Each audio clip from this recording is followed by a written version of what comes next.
진성그룹 창립 50주년 기념 행사가 열리는 호텔 연회장은 그야말로 부와 권력의 정점을 보여주는 듯 했다. 천장을 수놓은 거대한 크리스탈 샹들리에 아래다 대한민국의 정재계를 움직이는 인물들이 샴페인 잔을 부딪히며 낮은 목소리로 담소를 나누고 있었다. 그들 사이를 유유히 거닐며 가벼운 목례를 받는 한 남자 진성그룹의 부회장이자 실질적인 후계자 강태민이었다. 흠잡을 데 없는 맞춤 블랙 수트는 그의 넓은 어깨와 단단한 체격을 더욱 돋보이게 했고, 차갑게 빛나는 눈빛은 누구도 쉽게 다가서지 못할 위압감을 풍겼다. 그의 머릿속은 오직 하나 M&A를 앞둔 경쟁사와의 마지막 협상에 대한 생각뿐이었다. 오늘의 행사는 그에게 있어 단순한 기념일이 아니었다. 진성의 50년을 발판 삼아 자신의 시대를 열겠다는 일종의 대관식과도 같은 의미였다. 그는 연회장 한편에 마련된 테이블로 다가가 핑거푸드 하나를 집어들었다. 입안에서 터지는 풍미가 예상외로 섬세하고 깊었다. 평소 음식에 까다로운 그의 미각을 단번에 사로잡을 정도였다. 그의 시선이 자연스럽게 분주하게 움직이는 주방 쪽으로 향했다. 유리창 너머로 보이는 주방은 마치 전쟁터 같았지만 그 중심에서 모든 것을 지휘하는 한 여성에게서 묘한 평온함이 느껴졌다. 새하얀 조리복을 입은 그녀는 흔들림 없는 눈빛으로 재료를 확인하고 조용하지만 단호한 목소리로 지시를 내리고 있었다. 그녀의 움직임 하나하나는 군더더기 없이 우아했고 마치 잘 짜인 교향곡의 지휘자 같았다. 강태민은 자신도 모르게 그녀에게서 눈을 떼지 못했다.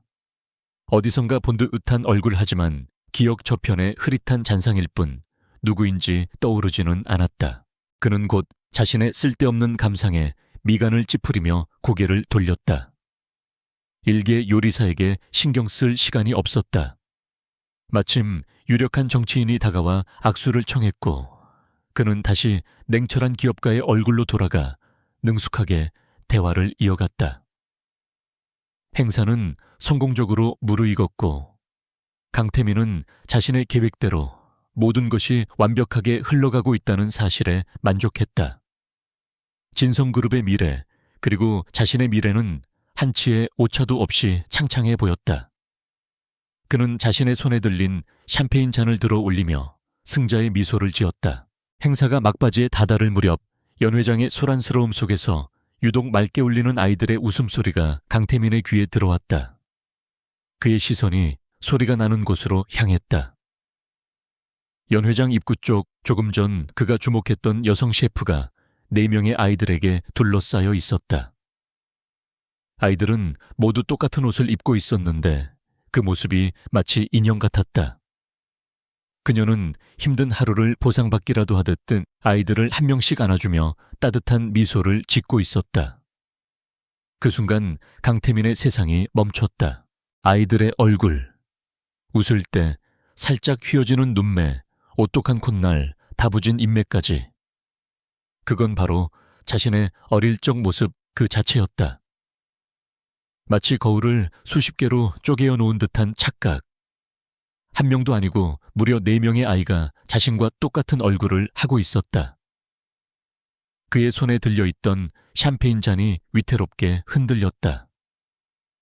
주변의 모든 소음이 멀어지고 오직 그의 심장이 미친 듯이 울리는 소리만이 귓가를 때렸다. 그는 자신도 모르게 그들을 향해 발걸음을 옮기고 있었다. 이 소리는 아이들의 제잘거림에 하루의 피로가 눈 녹듯 사라지는 것을 느꼈다. 유치원에서 돌아온 아이들을 잠시 돌봐주던 직원이 조용히 다가와 아이들을 데려온 것이었다. 엄마, 오늘 진짜 멋졌어요. 첫째인 하늘이가 외치자 나머지 바다, 별 그리고 구름이도 고개를 끄덕이며 동의했다. 그녀는 아이들의 머리를 쓰다듬으며 웃어 보였다. 바로 그때 등 뒤에서 느껴지는 강렬한 시선에 그녀는 무심코 고개를 돌렸다. 그리고 그 자리에 얼어붙고 말았다. 강태민. 5년 전 눈 내리던 그 밤에 자신을 버렸던 남자. 단 한순간도 잊어본 적 없는 그 얼굴이 바로 눈앞에 있었다. 그는 마치 유령이라도 본 듯한 표정으로 자신과 아이들을 번갈아 보고 있었다. 이설희의 심장이 차갑게 가라앉았다. 올 것이 왔구나. 언젠가는 마주칠 일이라고 생각했지만 이렇게 갑작스럽게, 이렇게 완벽하게 행복한 순간에 마주하게 될 줄은 몰랐다. 그녀의 얼굴에서 핏기가 가셨고 본능적으로 아이들을 자신의 등 뒤로 숨겼다. 두 사람의 시선이 허공에서 날카롭게 부딪혔다. 강태민의 눈에는 믿을 수 없다는, 없다는 충격과 혼란이, 이설희의 눈에는 깊은 경계심과 굳은 결의가 서려 있었다. 5년이라는 시간은 그들 사이에 거대한 강을 만들어 놓았지만 아이들의 존재는 그 강을 단숨에 뛰어넘는 다리가 되어버렸다. 강태민은 마침내 정신을 차리고 그녀에게 다가왔다. 그의 목소리는 평소의 냉정함을 잃고 미세하게 떨리고 있었다. 이설희, 저 아이들 도대체... 그의 말이 차에 끝나기도 전에 이설희는 단호하게 말을 잘랐다. 당신과는 상관없는 아이들이에요. 그녀의 목소리는 얼음장처럼 차가웠다. 그녀는 더 이상 대꾸할 가치도 없다는 듯 아이들을 데리고 서둘러 연 회장을 빠져나가려 했다. 하지만 강태민이 그녀의 팔을 붙잡았다. 그의 소나기 힘은 그녀가 뿌리칠 수 없을 만큼 강했다. 상관이 없어. 내 얼굴을 하고 있는 저 아이들이 나와 상관이 없다고. 그의 목소리에는 분노와 함께 알 수 없는 절박함이 묻어났다. 주변 사람들이 수군거리기 시작했지만 그는 아랑곳하지 않았다. 이설희는 그의 손을 뿌리치며 날카롭게 쏘아붙였다. 그 손 놔요. 5년 전에 나를 버렸을 때 당신은 모든 권리를 포기한 거예요. 이제 와서 아버지 행세라도 하려는 건가요? 그녀의 말은 비수가 되어 강태민의 심장에 박혔다. 눈 내리던 밤, 그가 성공을 위해 매정하게 그녀를 외면했던 그날의 기억이 선명하게 떠올랐다. 그는 한순간 말문이 막혔다. 그가 망설이는 사이 이설희는 아이들의 손을 잡고 쏜살같이 인파 속으로 사라졌다. 강태민은 텅 빈 연회장 한가운데에 홀로 남겨졌다. 화려했던 행사의 열기는 식어갔고 그의 머릿속은 지진이라도 난 듯 아수라장이었다. 자신의 아이들, 그것도 4명. 지난 5년간 자신이 쌓아올린 완벽한 성이 한순간에 무너져 내리는 기분이었다. 그는 주먹을 세게 쥐었다. 이설희, 그 연약해 보이기만 했던 여자가 자신의 뒤통수를 이렇게 세게 칠 줄은 상상도 못했다. 분노와 당혹감, 그리고 정체를 알 수 없는 감정이 뒤섞여 그를 잠식했다. 그는 곧바로 비서인 최 실장을 호출했다. 평소의 냉정을 되찾은 그의 목소리는 살얼음판처럼 차가웠다. 최 실장, 오늘 행사의 총괄 셰프 이설희라는 여자에 대하여 알아봐. 지난 5년간의 모든 행적 주변 인물 사소한 것 하나까지도 빠짐없이. 내일 아침까지 내 책상 위에 보고서 올려놔. 그의 명령은 짧고 단호했다. 최 실장은 부회장의 굳은 표정에서 심상치 않은 일이 벌어졌음을 직감하고 조용히 고개를 숙였다. 강태민은 다시 한번 이설희가 사라진 연 회장 입구를 바라보았다. 그녀의 마지막 눈빛이 잊히지 않았다. 그 눈은 더 이상 과거의 사랑에 아파하던 여자의 눈이 아니었다. 자신의 새끼를 지키기 위해 무엇이든 할 수 있는 어미, 늑대의 눈빛이었다. 그는 쓴웃음을 지었다. 재미있어지겠군. 그는 자신이 원하는 것은 무엇이든 손에 넣어야 직성이 풀리는 남자였다. 그리고 지금 그는 자신의 아이들을 원했다. 어떤 방법을 동원해서라도 반드시. 그의 눈이 차갑고 어두운 빛으로 번뜩였다. 완벽했던 그의 세계에 균열이 가기 시작했다. 이설희는 아이들을 데리고 호텔을 빠져나와 급하게 택시를 잡았다. 차에 오르자마자 참았던 숨을 몰아쉬었다. 아이들이 걱정스러운 눈으로 그녀를 바라보았다. 엄마 괜찮아요. 아까 그 아저씨 누구예요? 구름이가 묻자 이설희는 애써 미소를 지으며 아이들을 안심시켰다. 아무도 아니야. 그냥 엄마가 아는 사람. 이제 우리 집에 가자. 하지만 그녀의 심장은 여전히 미친 듯이 뛰고 있었다. 강태민 그가 모든 것을 알게 되었다. 평화롭던 그녀의 삶에 거대한 폭풍이 몰아치기 시작했음을 직감했다. 집으로 돌아온 이설희는 아이들을 재우고 난 뒤 거실 소파에 힘없이 주저앉았다. 지난 5년의 세월이 주마등처럼 스쳐 지나갔다. 임신 사실을 알렸을 때 차갑게 돌아서던 강태민의 뒷모습. 혼자서 내 아이를 낳고 기르며 겪었던 수많은 고난과 역경. 이를 악물고 버티며 오직 아이들만을 위해 살아왔다. 밤낮으로 일하며 요리 실력을 갈고 닦았고 마침내 작은 식당에서 시작해 자신만의 브랜드를 가진 성공한 셰프가 되었다. 이제 막 안정적인 궤도에 올랐다고 생각했는데 모든 것이 물거품이 될 위기에 처했다. 그녀는 강태민이라는 남자를 누구보다 잘 알았다. 그는 원하는 것을 얻기 위해서라면 수단과 방법을 가리지 않는 냉혹한 사람이었다. 분명 아이들을 가만두지 않을 것이다. 진성그룹의 막강한 힘을 이용해 자신을 짓밟고 아이들을 빼앗으려 하겠지. 그녀는 두려움에 몸을 떨었다. 하지만 이내 두 주먹을 불끈 쥐었다. 그녀는 더 이상 5년 전에 무력한 이설희가 아니었다.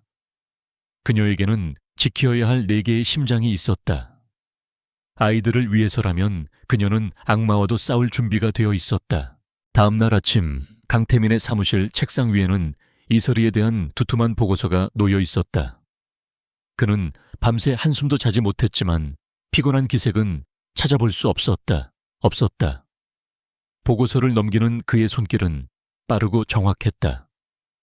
이설희가 혼자서 내 아이를 출산한 과정 작은 식당에서 아르바이트를 하며 요리를 배운 이야기, 그리고 마침내 자신의 레스토랑 설희의 주방을 열고 미식가들 사이에서 명성을 얻기까지의 과정이 상세하게 기록되어 있었다. 보고서 마지막 장에는 내 아이의 출생증명서, 사본이 첨부되어 있었다. 아버지 칸은 공란이었다.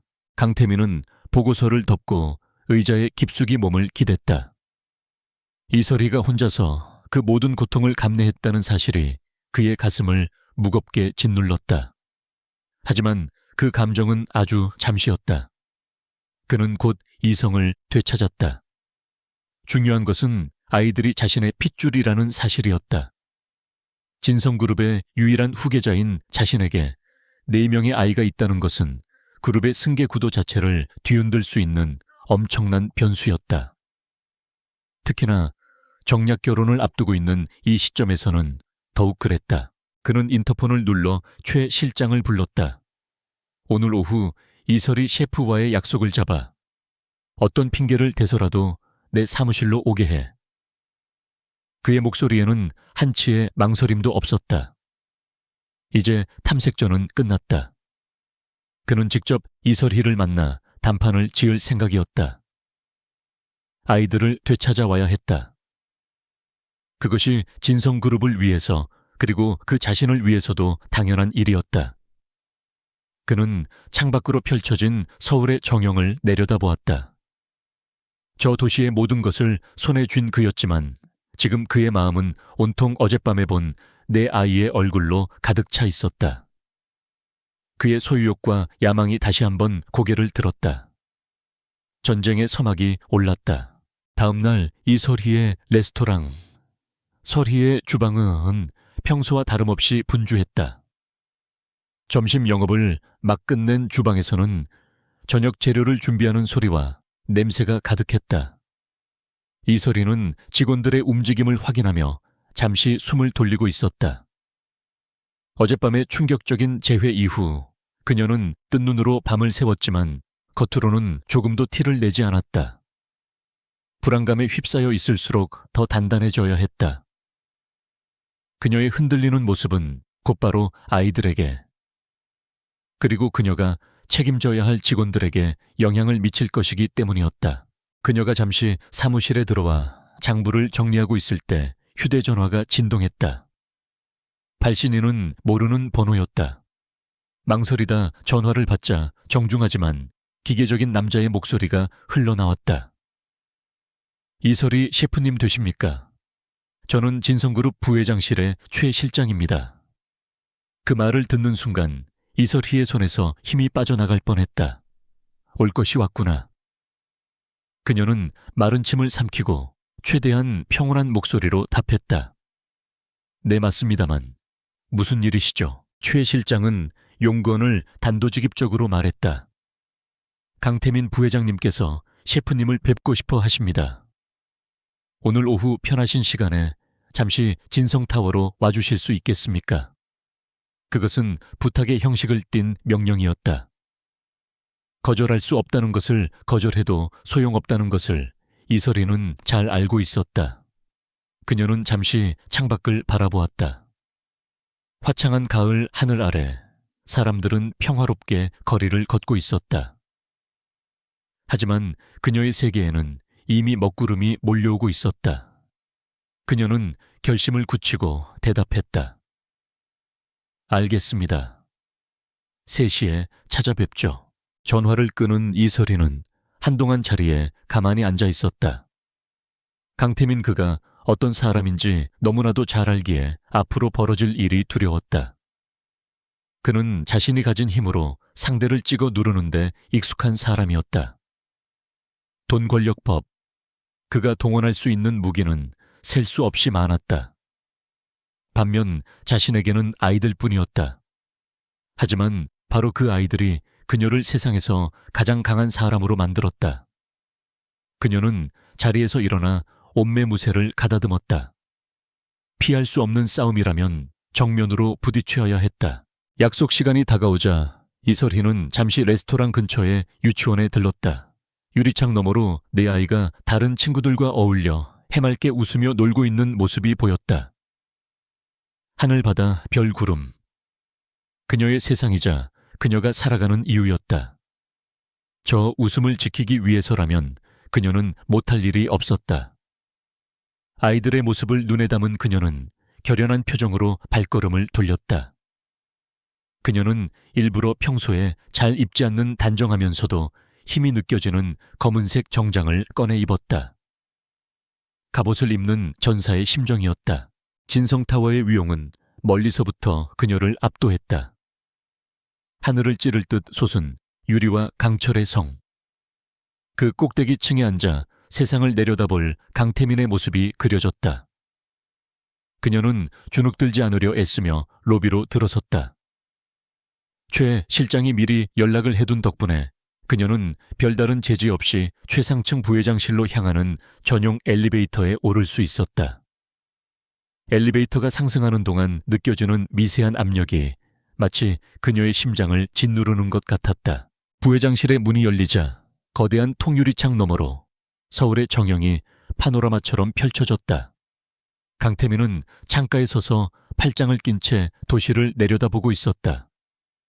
인기척을 느낀 그가 천천히 몸을 돌렸다. 어제와 같은 수트를 입고 있었지만 오늘은 연회장에서의 혼란스러운 모습은 온데간데 없었다. 그의 얼굴에는 모든 것을 통제하는 자의 오만함과 냉정함만이 가득했다. 그의 시선이 이설희의 머리부터 발끝까지를 날카롭게 훑었다. 마치 값을 매기는 듯한 무례한 시선이었다. 왔군. 강태민의 낮은 목소리가 정적을 깼다. 그는 그녀에게 자리를 권하지도 않고 곧바로 본론으로 들어갔다.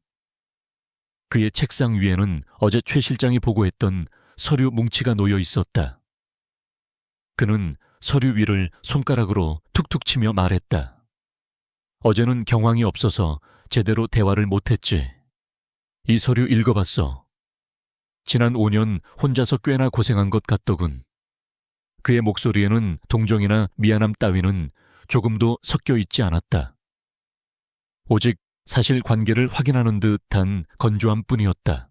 이설희는 아무 대답 없이 그를 마주보았다. 그의 의도를 파악하기 전까지는 섣불리 입을 열 수 없었다. 그녀의 침묵에 강태민은 미간을 살짝 찌푸렸지만 이내 다시 입을 열었다. 본론을 말하지. 내 아이들이 맞더군. 내가 아버지라는 소리야. 그는 아버지라는 단어에 힘을 주어 말했다. 마치 그녀에게 그 사실을 각인시키려는 듯이. 그는 이제 자신이 대화의 주도권을 잡았다고 생각하며 거만하게 턱을 치켜들었다. 그래서 뭘 원하죠? 이설이가 마침내 입을 열었다. 그녀의 목소리는 떨리지 않았다. 오히려 너무나도 차분해서 강태민을 의아하게 만들었다.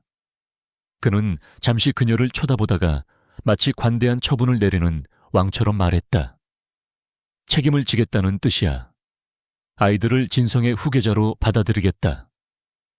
당연히 친권과 양육권은 내가 갖는다. 그의 말은 너무나도 당연하다는 듯한 투였다. 그는 이설이가 당연히 기뻐하며 받아들일 것이라 예상했다. 가난한 요리사에서 하루아침에 재벌가의 안주인이 될 수도 있는 기회였으니까. 그는 이어 조건을 제시했다. 물론 당신을 내치지는 않아. 아이들의 생모인이 그에 합당한 대우를 해줄 생각이야. 원하는 만큼의 위자료와 평생 먹고 살 걱정 없을 연금을 주지. 어디든 원하는 곳에 최고급 레스토랑을 차려줄 수도 있어. 아이들은 가끔씩 만나게 해주도록 하지. 당신에게는 최상의 조건일 텐데. 그는 이것이 이설이가 거부할 수 없는 완벽한 제안이라고 확신했다. 그는 언제나 돈과 지위로 모든 것을 해결해왔고 이번에도 예외는 아닐 것이었다. 하지만 이설희의 반응은 그의 예상을 완전히 빗나갔다. 그녀는 그의 말을 듣고 픽 하고 짧게 웃었다. 경멸과 조소가 섞인 웃음이었다. 책임 후계자 강태민 씨 지금 무슨 말을 하는지 알고는 있어요. 그녀의 눈빛이 순식간에 차갑게 변했다. 아이들은 물건이 아니에요. 당신이 돈으로 사고 팔 수 있는 진성그룹의 자산도 아니고요. 내 아이들이에요. 내가 낳았고 내가 길렀어요. 당신은 거기에 대해 어떤 권리도 주장할 수 없어요. 강태민의 얼굴이 굳어졌다. 감히 자신의 제안을 거절할 뿐만 아니라 자신을 가르치려 드는 그녀의 태도에 심기가 불편해졌다. 권리 법적으로 따져볼까 유전자 검사를 하면 내가 친부라는 건 명백하게 밝혀질 테고 대한민국 최고의 변호사들이 내 편에 설 거야. 싱글맘 요리사와 진성그룹 후계자 법원이 과연 누구에게 아이들의 미래를 맡기는 게 현명하다고 판단할까? 그의 목소리에 노골적인 협박의 기운이 서렸다. 이설이는 한 걸음도 물러서지 않았다. 법 좋아요. 어디 한번 해보시죠. 하지만 그 전에 세상 사람들이 알아야 할 게 있겠네요.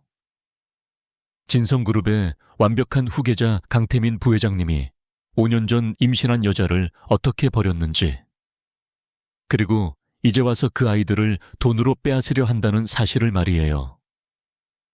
당신의 흠잡을 데 없는 이미지에 아주 큰 타격이 될 텐데요.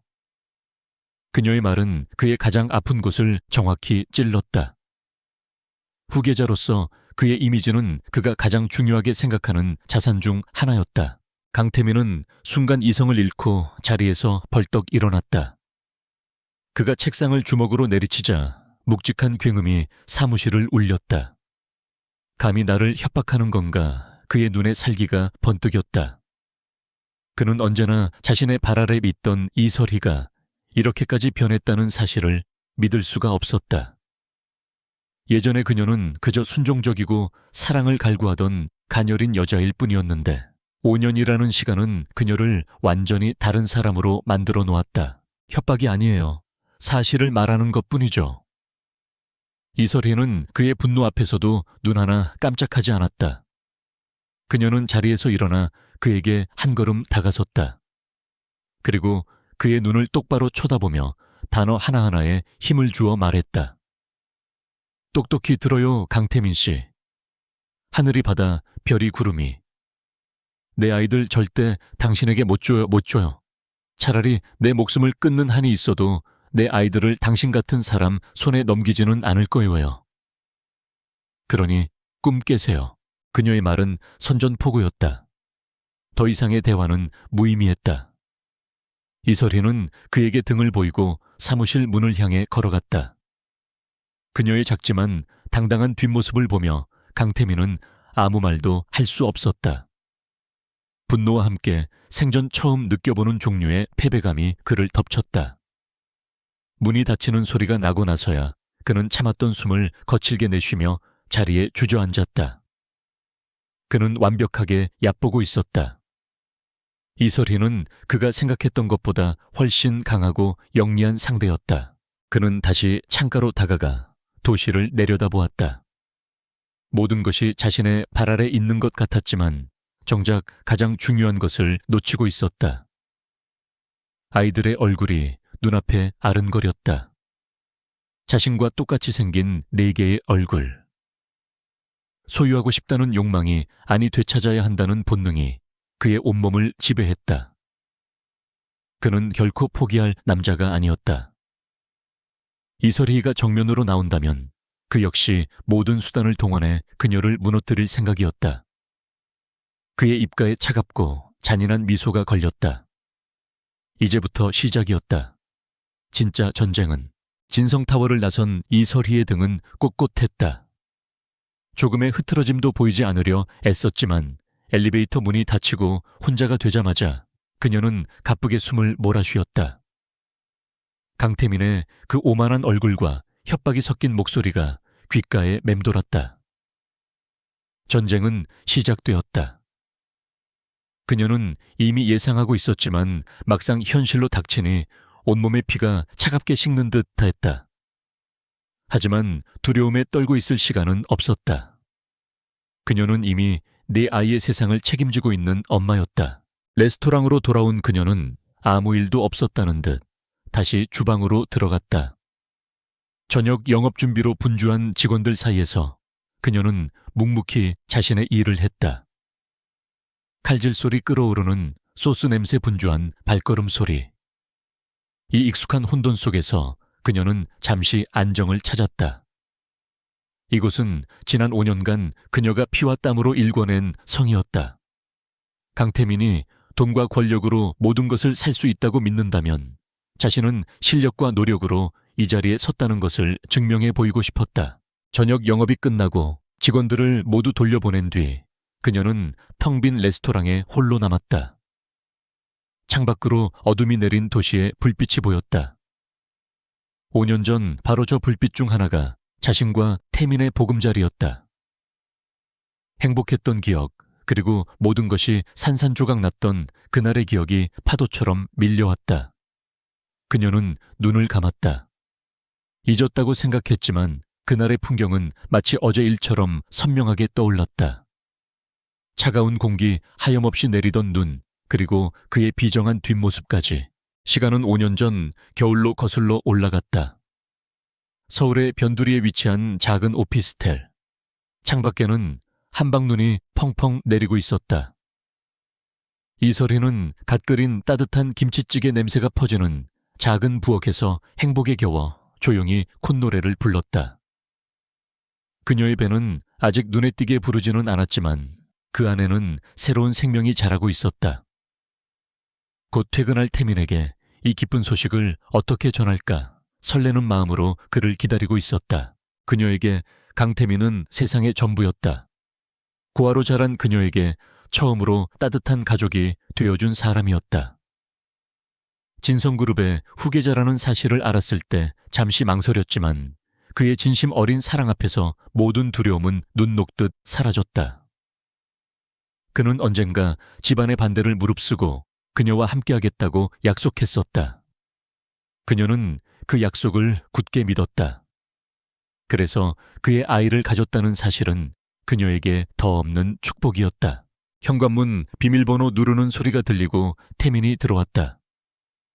그런데 그의 표정이 평소와 달랐다. 늘 그녀를 보면 따뜻하게 웃어주던 얼굴에 차가운 그늘이 드리워져 있었다. 그는 외투를 벗을 생각도 하지 않고 거실 한가운데에 우두커니 서 있었다. 이설희는 불안한 마음을 애써 감추며 그의 곁으로 다가갔다. 태민 씨, 무슨 일 있어요? 얼굴이 안 좋아 보여요. 그녀의 걱정스러운 물음에 그는 한참 동안 말이 없었다. 침묵이 길어질수록 불안감은 커져만 갔다. 마침내 그가 입을 열었다. 우리 헤어지자. 그의 목소리는 창밖의 눈처럼 차가웠다. 이설이는 순간 자신의 귀를 의심했다. 네 지금 뭐라고 했어요? 장난하는 거죠. 그녀가 애써 웃으며 그의 팔을 잡았지만 그는 매정하게 그 손을 뿌리쳤다. 그의 눈빛은 더 이상 그녀가 알던 따뜻한 남자의 것이 아니었다. 그곳에는 냉혹한 야망과 계산만이 번뜩이고 있었다. 장난 아니야. 진심이야. 그는 거실 테이블 위에 서류 봉투 하나를 던지듯 내려놓았다. 그동안 고마웠어. 이건 위자료야. 이 오피스텔도 그냥 너 가져. 이걸로 깨끗하게 끝내는 거다. 그의 말 한마디 한마디가 비수가 되어 이설이의 심장에 박혔다. 그녀는 눈앞이 캄캄해지는 것을 느끼며 간신히 입을 열었다. 이유가 뭐예요? 내가 뭘 잘못했어요? 갑자기 왜 이러는 건데요? 강태민은 담배를 꺼내 물었다. 그녀 앞에서 단 한 번도 피운 적 없던 담배였다. 그는 연기를 길게 내뿜으며 창밖을 바라보았다. 다음 달에 태양그룹 딸하고 약혼해. 아버지의 명령이야. 그리고 나도 그게 진성을 위해, 내 미래를 위해 올바른 선택이라고 생각하고. 그는 조금의 망설임도 없이 말했다. 그의 세계에서 이설희라는 존재는 처예부터 없었던 것처럼 그의 미래 계획 속에 그녀가 들어갈 자리는 없었다. 이설희는 그 자리에 주저앉고 말았다. 배신감과 절망감에 온몸이 떨려왔다. 그녀는 울부짖으며 애원했다. 거짓말이죠. 나 사랑한다고 했잖아요. 평생 함께하겠다고 약속했잖아요. 하지만 그녀의 눈물은 그의 얼어붙은 마음을 녹이지 못했다. 그는 차갑게 그녀를 내려다보며 말했다. 어린애처럼 굴지마, 이설이. 우린 처음부터 사는 세상이 달랐어. 잠시 꿈을 꿨다고 생각해. 이제 꿈에서 깰 시간이야. 그 순간 이설희는 마지막 희망을 붙잡았다. 우리 아이가 생겼어요, 태민 씨. 뱃속에 당신 아이가 있어요. 그녀는 그의 바짓가랑이를 붙잡고 애원했다. 아이를 생각해서라도 제발 이러지 말라고. 하지만 그의 대답은 그녀의 마지막 희망마저 산산조각 냈다. 지워. 그 돈이면 충분할 거야. 내 앞길에 걸림돌 만들지 마. 그 말은 사형 선고나 다름없었다. 그녀의 세상이 무너져 내렸다. 그는 더 이상 볼 일 없다는 듯 뒤돌아섰다. 이설희는 텅 빈 눈으로 그의 뒷모습을 바라보았다. 그가 현관문을 열자 차가운 겨울바람이 집 안으로 훅 끼쳐 들어왔다. 눈보라와 함께 그는 그녀의 인생에서 완전히 사라졌다. 문이 닫히고 집 안에는 정막만이 남았다. 그녀는 한참을 그렇게 앉아 있다가 테이블 위에 놓인 돈 봉투를 보았다. 그것은 그들의 사랑에 대한 사망 진단서였다. 그녀는 미친 사람처럼 웃기 시작했다. 웃음은 곧 통곡으로 변했다. 창밖에는 여전히 아름답게 하지만 너무나도 서글프게 눈이 내리고 있었다. 그날 이후 그녀의 삶은 지옥이었다. 혼자 남겨진 그녀는 모든 것을 포기하고 싶었지만 뱃속의 생명을 외면할 수는 없었다. 병원을 찾았을 때 그녀는 자신이 네 쌍둥이를 임신했다는 충격적인 사실을 알게 되었다. 의사는 위험하다며 선택적 유산을 권했지만 그녀는 그럴 수 없었다. 이 아이들은 강태민이 버린 존재가 아니라 자신에게 남은 유일한 희망이었다. 그녀는 이를 악물고 네 아이를 모두 낳기로 결심했다. 만삭의 몸으로 식당 주방에서 허드레시를 하며 돈을 벌었다. 주변의 동정과 멸시 속에서도 그녀는 꿋꿋하게 버텼다. 그리고 마침내 내 아이 하늘 바다 별 구름이 세상에 태어났다. 인큐베이터 안에서 작은 숨을 몰아쉬는 내 생명을 보며 그녀는 다짐했다. 세상 그 누구보다 강한 엄마가 되겠다고. 다시는 그 누구에게도 무시당하거나 짓밟히지 않겠다고. 그녀의 인생은 그때부터 오롯이 아이들을 위한 전쟁터가 되었다. 과거의 기억에서 벗어난 이설희는 거칠게 얼굴을 쓸어내렸다. 눈물은 나지 않았다. 5년 전 그날 밤 그녀의 눈물은 이미 모두 말라버렸다. 그녀는 자리에서 일어나 주방을 한 바퀴 둘러보았다. 날카롭게 벼려진 칼들, 뜨거운 불길이 뿜어져 나오는 화구. 이곳에서 그녀는 연약했던 과거의 자신을 죽이고 새로운 이설희로 다시 태어났다. 강태민은 바로 그 사실을 모르고 있었다. 그녀는 휴대전화를 들어 한 사람에게 문자를 보냈다. 그녀가 가장 힘들었던 시절 묵묵히 곁을 지켜주며 법적인 조언을 아끼지 않았던 인권 변호사였다. 변호사님, 드디어 그 사람이 나타났습니다. 전쟁을 준비해야 할 것 같습니다. 답장은 곧바로 왔다. 걱정 마십시오. 우리는 충분히 강합니다. 짧은 메시지였지만 그녀에게는 천군만마와 같은 힘이 되었다. 그녀는 혼자가 아니었다. 그녀 곁에는 그녀를 믿고 지지해주는 사람들이 있었다. 그리고 무엇보다 그녀에게는 목숨보다 소중한 내 아이가 있었다. 강태민과 진성그룹이 아무리 거대하다 해도 그녀는 결코 물러서지 않을 것이다. 그녀의 눈빛이 결연하게 빛났다. 강태민과의 담판 이후 이설희의 일상에는 팽팽한 긴장감이 감돌았다. 그녀는 폭풍 전야의 고요함 속에서 묵묵히 자신의 자리를 지켰다. 레스토랑을 운영하고 아이들을 돌보고 평범한 하루를 살아내는 것. 그것이 그녀가 거대한 권력에 맞서는 방식이었다. 하지만 그녀는 알고 있었다. 강태민이라는 남자는 결코 이대로 물러서지 않을 것이라는 것을. 그의 자존심과 소유욕은 그가 가진 모든 것을 동원해서라도 자신을 굴복시키려 할 터였다. 예상대로 진성그룹의 공격은 빠르고 조직적으로 시작되었다. 첫 번째 타격은 레스토랑의 주요 수입원이었던 기업 고객들의 예약 취소였다. 진성그룹은 물론 그들과 관련된 수많은 협력업체들로부터 하루아침에 모든 예약이 끊겼다. 레스토랑의 예약 장부는 순식간에 텅 비어버렸고 직원들의 얼굴에는 불안한 기색이 역력했다. 그들은 수군거리기 시작했다. 대체 무슨 일이 벌어지고 있는 것인지, 이대로 레스토랑이 문을 닫게 되는 것은 아닌지. 이설희는 동요하는 직원들을 불러 모았다. 그녀는 현재 상황을 솔직하게 털어놓지는 않았지만 자신의 레스토랑에 외부의 부당한 압력이 가해지고 있다는 사실을 암시했다.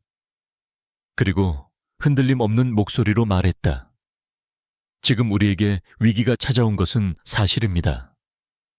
하지만 위기는 새로운 기회이기도 합니다. 지금까지 우리는 대기업 고객들에게 너무 의존해왔어요.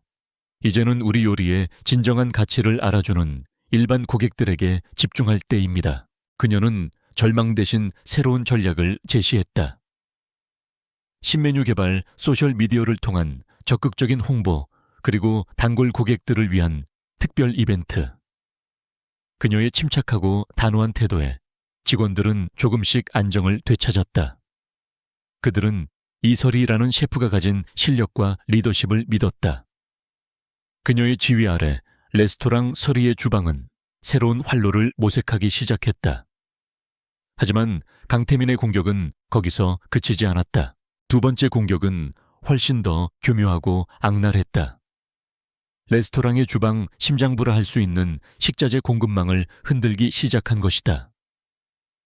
수년간 최고의 재료를 공급해주던 주요 업체들이 하나둘씩 납품을 거부하기 시작했다. 이유는 가지각색이었다.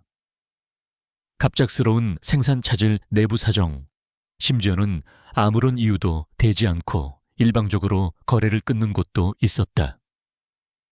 진성그룹이라는 거대한 이름이 그들 뒤에서 어떻게 작용했는지는 불보듯 뻔한 일이었다. 최고의 요리는 최고의 재료에서 시작된다는 것이 이설희의 철칙이었다. 식자재 공급이 막히자 주방은 마비될 지경에 이르렀다. 바로 그때 이설희가 지난 몇 년간 공들여온 그녀만의 네트워크가 빛을 발하기 시작했다. 그녀는 유명 공급업체에만 의존하지 않고 전국 각지를 직접 발로 뛰며 자신만의 철학을 가진 작은 농장 어촌과 직거래 관계를 구축해왔다. 그녀는 곧바로 그들에게 연락을 취했다. 그들은 대기업의 압력 따위는 신경 쓰지 않는 뚝심 있는 사람들이었다. 오히려 그녀의 어려움을 듣고는 두 팔을 걷어붙이고 나섰다. 평소보다 더 신선하고 질 좋은 재료들이 레스토랑으로 속속 도착하기 시작했다. 이설희는 이 위기를 역으로 이용했다. 대기업이 공급하는 재료가 아닌 셰프가 직접 찾아낸 전국 각지의 숨은 보석들로 만든 요리. 그녀는 이 스토리를 레스토랑의 새로운 마케팅 포인트로 삼았다. 소비자들의 반응은 폭발적이었다. 한편 자신의 집무실에서 이 모든 상황을 보고받고 있는 강태민의 표정은 점점 굳어지고 있었다. 그는 최 실장을 다그쳤다. 고작 이 정도인가 레스토랑 하나 무너뜨리는 게 이렇게 힘든 일이었어. 그의 계획대로라면 이설희는 벌써 두 손 두 발 다 들고 자신을 찾아와 애원했어야 했다. 하지만 그녀는 예상외로 끈질기게 버티고 있었다. 아니, 버티는 것을 넘어 오히려 더 단단해지는 것 같았다. 최 실장은 굳은 얼굴로 다음 보고를 이어갔다. 부회장님, 그것뿐만이 아닙니다. 온라인상에서 레스토랑에 대한 악의적인 루머와 허위 리뷰를 퍼뜨렸지만 효과가 미미합니다. 오히려 기존 단골 고객들이 자발적으로 긍정적인 후기를 올리며 방어에 나서고 있습니다. 강태민은 모니터에 떠있는 설희의 주방 관련 기사와 리뷰들을 보았다. 그곳에는 진정한 셰프의 뚝심, 어떤 외압에도 굴하지 않는 맛의 철학 같은 찬사들이 가득했다. 그의 분노는 극에 달했다. 그는 돈과 권력으로 안 되는 것은 없다고 믿어왔다. 하지만 이설희는 그가 내뻗는 창을 유연하게 피하며 오히려 그 힘을 자신의 무기로 전환하고 있었다. 그는 마지막 카드를 꺼내 들기로 결심했다. 지금까지의 공격이 그녀의 사업체를 향한 것이었다면 이제부터는 이설희라는 개인의 명예와 자존심을 직접 겨냥한 공격이었다. 그는 언론계에 있는 자신의 인맥을 총동원했다. 며칠 뒤 한 인터넷 연예 매체를 통해 자극적인 제목의 기사가 터져나왔다. 유명 여성 셰프 이설희 숨겨진 내 아이의 아버지는 과연 누구인가? 기사의 내용은 교묘하게 사실과 허구를 뒤섞어 놓았다. 그녀를 사생활이 문란하고 아이들을 이용해 재벌게 접근하려는 야심 많은 여자로 몰아갔다. 기사는 순식간에 퍼져나갔고 사람들은 익명성 뒤에 숨어 온갖 추악한 댓글들을 쏟아내기 시작했다. 이설희는 기사를 보고 온몸에서 피가 빠져나가는 듯한 충격을 받았다. 자신을 향한 비난은 얼마든지 견딜 수 있었다. 하지만 아무것도 모르는 아이들을 더러운 스캔들의 중심에 세운 것은 용서할 수 없었다. 그녀는 당장이라도 강태민에게 달려가 그의 멱살이라도 잡고 싶었지만 변호사의 만류로 겨우 이성을 붙잡았다. 지금 흥분해서 대응하면 상대의 의도에 말려드는 겁니다. 침착하게, 더 영리하게 움직여야 합니다. 그녀는 변호사의 조언에 따라 모든 언론의 접촉을 피하고 며칠간 침묵을 지켰다. 그러자 여론은 더욱 악화되었다. 침묵이 곧 인정이라는 듯 그녀를 향한 비난의 수위는 점점 높아져만 갔다. 레스토랑을 찾아와 행패를 부리는 사람까지 생겨났다. 바로 그때 예상치 못한 곳에서 지원군이 나타났다. 대한민국에서 가장 영향력 있는 음식 평론가 중 한 사람이 자신의 칼럼에 이설희에 대한 글을 기고한 것이다. 그는 설희의 주방의 오랜 단골이었고 셰프로서의 이설희를 누구보다 존경하는 사람이었다. 그의 글은 그녀의 사생활이 아닌 그녀의 요리와 철학에 대해 이야기했다. 우리는 한 인간의 사적인 영역을 얼마나 잔인하게 파헤칠 권리가 있는가. 나는 그녀의 사생활은 모른다. 하지만 나는 그녀가 접시 위에 담아내는 진심과 열정, 그리고 혼자서 네 아이를 키우면서도 자신의 꿈을 잃지 않은 한 여성의 위대함을 안다. 그녀를 판단하려거든 그녀의 요리를 맛보고 이야기하라. 칼럼은 엄청난 반향을 일으켰다. 무분별한 비난에 몰두하던 여론의 경종을 울리는 목소리였다. 때를 맞춰 이설희 측 변호사는 허위 사실을 유포한 최초 언론사와 악성 댓글을 단 네티즌들을 명예훼손으로 고소했다. 이설희는 침묵을 깨고 자신의 소셜미디어에 짧은 글을 올렸다. 아이들의 뒷모습 사진과 함께 저는 내 아이의 엄마이자 요리사 이설희입니다. 제 아이들은 제 삶의 이유이자 전부입니다. 이 아이들을 지키기 위해서라면 저는 세상 그 어떤 부당함과도 싸울 것입니다. 상황은 극적으로 반전되기 시작했다. 미혼모로서 겪는 사회적 편견과 거대 권력의 횡포에 맞서는 한 여성의 이야기는 대중의 공감과 응원을 얻었다. 레스토랑은 그녀를 응원하기 위해 찾아온 손님들로 연일 문전성시를 이루었다. 강태민이 의도했던 이설희 죽이기는 오히려 그녀를 더 유명하고 단단한 사람으로 만들어주는 결과를 낳았다. 강태민은 자신의 사무실에서 이 모든 상황을 지켜보며 믿을 수 없다는 표정을 지었다. 자신의 막강한 힘이 고작 여자 하나에게 이렇게까지 무력하게 막히다니. 그는 처음으로 자신의 방식에 대해 의문을 품었다. 하지만 그가 느낀 것은 반성이 아닌 더 큰 오기와 분노였다. 그는 이설희가 자신을 보기 좋게 물먹였다고 생각했다. 그는 주먹을 꽉 쥐었다. 이가 갈릴 듯한 분노가 치밀어 올랐다. 그는 이설희가 5년 전 자신의 발밑에서 사랑을 애원하던 그 연약한 여자가 아니라는 사실을 이제야 뼈저리게 깨달았다. 그녀는 그가 알지 못하는 시간 속에서 강인한 전사로 다시 태어났다. 강태민은 알 수 없는 패배감에 휩싸였다. 하지만 그는 여기서 물러설 수 없었다. 자신의 자존심이 그리고 진성의 후계자라는 지위가 그것을 용납하지 않았다. 그는 더 강력하고 더 확실한 방법을 찾아야만 했다. 그의 눈빛이 차갑게 빛났다.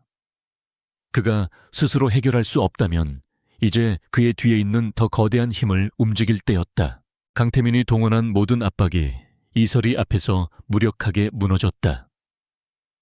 그는 자신의 사무실에서 좀처럼 풀리지 않는 분노와 씨름하고 있었다. 이설희라는 여자는 그의 예상을 번번이 벗어났다. 그의 돈과 권력 언론을 이용한 공격에도 그녀는 쓰러지기는커녕 오히려 대중의 응원을 받는 영웅이 되어가고 있었다. 그는 처음으로 자신의 한계를 느끼고 있었다. 이 문제는 더 이상 자신 혼자서 해결할 수 있는 수준을 넘어섰다는 것을 인정해야만 했다. 그의 머릿속에 단 한 사람의 얼굴이 떠올랐다. 진성그룹의 창업주이자 살아있는 신화, 그의 아버지 강만호 회장이었다. 그는 아버지를 움직이는 것을 꺼려왔다. 그것은 자신의 무능함을 인정하는 꼴이었기 때문이다. 하지만 이제는 선택의 여지가 없었다. 아이들의 존재가 세상에 알려지는 것은 시간 문제였고, 그렇게 되기 전에 모든 것을 정리해야 했다. 그는 마침내 결심을 굳히고 비서에게 연락했다. 아버님께 보고드릴 일이 있다. 일정을 잡아. 진성그룹의 심장부 회장실은 강태민의 현대적이고 세련된 공간과는 그 분위기부터 달랐다. 묵직한 원목 가구와 벽면을 가득 채운 서예 작품들은 수십 년간 이어진 절대 권력의 역사를 말해주고 있었다. 붓글씨를 쓰고 있던 강만호 회장은 아들이 들어서는 것을 보고도 한동안 붓을 놓지 않았다. 마지막 획을 힘있게 그어 마무리한 뒤에야 그는 붓을 내려놓고 무표정한 얼굴로 아들을 바라보았다. 그의 눈빛은 모든 것을 꿰뚫어 보는 듯 깊고 차가웠다. 무슨 일이냐? 그의 낮은 목소리는 조용했지만 방 안의 공기를 무겁게 짓눌렀다. 강태민은 준비한 대로 사실을 간결하게 보고했다. 5년 전 여자와 4명의 아이들, 그리고 자신의 계획이 어떻게 실패했는지에 대해서. 보고가 진행되는 동안 강만호의 얼굴에는 어떤 감정의 변화도 나타나지 않았다. 손주를 찾은 기쁨이나 아들의 과거에 대한 실망 따위는 없었다. 오직 자신의 완벽한 제국에 흠집을 낸 성가신 문제에 대한 짜증만이 서려 있었다. 모든 보고를 들은 강만호는 한동안 말이 없었다. 그는 자리에서 일어나 창가로 다가가 서울의 정영을 내려다보았다. 그의 등은 왜소해 보였지만 그가 뿜어내는 위압감은 방 안을 가득 채우고도 남았다. 한참의 침묵 끝에 그가 입을 열었다. 고작 계집 하나 제대로 처리 못해서 이 사달을 만들어 내 놈에게 진성을 맡길 수 있겠느냐. 그의 목소리는 질책이라기보다는 경멸에 가까웠다. 강태민은 고개를 숙인 채 아무 말도 할 수 없었다. 아버지 앞에서 그는 언제나 작아졌다. 강만호는 다시 아들을 돌아보았다. 그의 눈빛은 얼음장처럼 차가웠다. 내 놈이 쓴 방법은 애들 장난 수준이야. 돈 몇 푼 쥐어주고 언론 좀 흔들면 무너질 여자로 보였나. 내 놈은 사람 보는 눈부터 글러먹었어. 그는 혀를 차며 말을 이었다. 그 여자는 이제 약점이 아니라 무기를 쥔 거야. 4명의 아이들이라는 진성의 이름을 뒤흔들 수 있는 가장 강력한 무기를. 강만호는 이미 상황의 본질을 완벽하게 파악하고 있었다. 그는 다시 자신의 자리로 돌아와 앉았다. 이제부터 이 문제는 내가 직접 처리한다. 넌 빠져. 그의 말은 최종 선고와도 같았다. 그는 자신의 비서를 불러 지시했다. 이설이라는 여자 내일 우리 집으로 오라고 해라. 회사 말고 본가로. 그의 목소리에는 한치의 망설임도 없었다.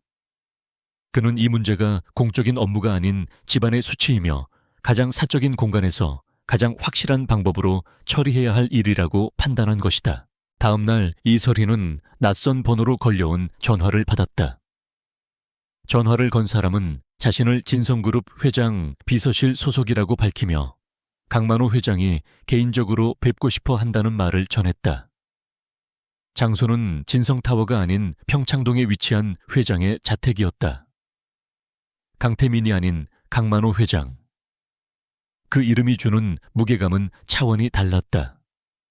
이설희는 본능적으로 이것이 이전과는 전혀 다른 차원의 싸움이 시작되었음을 직감했다. 그녀는 변호사와 상의했지만 결국 초대에 응하기로 결정했다. 피한다고 해결될 문제가 아니었다. 적의 심장부로 직접 들어가 그들의 의도를 파악해야 했다. 그녀는 아이들을 믿을 만한 지인에게 잠시 맡기고 약속된 시간에 평창동 자택으로 향했다. 성곽처럼 높은 담장과 위압적인 철문은 외부 세계와의 단절을 선언하는 듯했다. 잘 가꾸어졌지만 어딘지 모르게 생기가 느껴지지 않는 정원을 지나 그녀는 고풍스러운 저택의 문 앞에 섰다. 안으로 들어서자 나이든 집사가 그녀를 응접실로 안내했다. 강태민의 사무실과는 비교도 되지 않는 고풍스럽고 권위적인 공간이었다. 벽에는 역대 대통령에게 받은 훈장들이 걸려 있었고 가구 하나하나에서는 돈으로도 살 수 없는 세월의 무게가 느껴졌다. 잠시 후 강만호가 모습을 드러냈다. 그는 평범한 개량 한복 차림이었지만 그에게서 뿜어져 나오는 카리스마는 주변의 모든 것을 압도했다.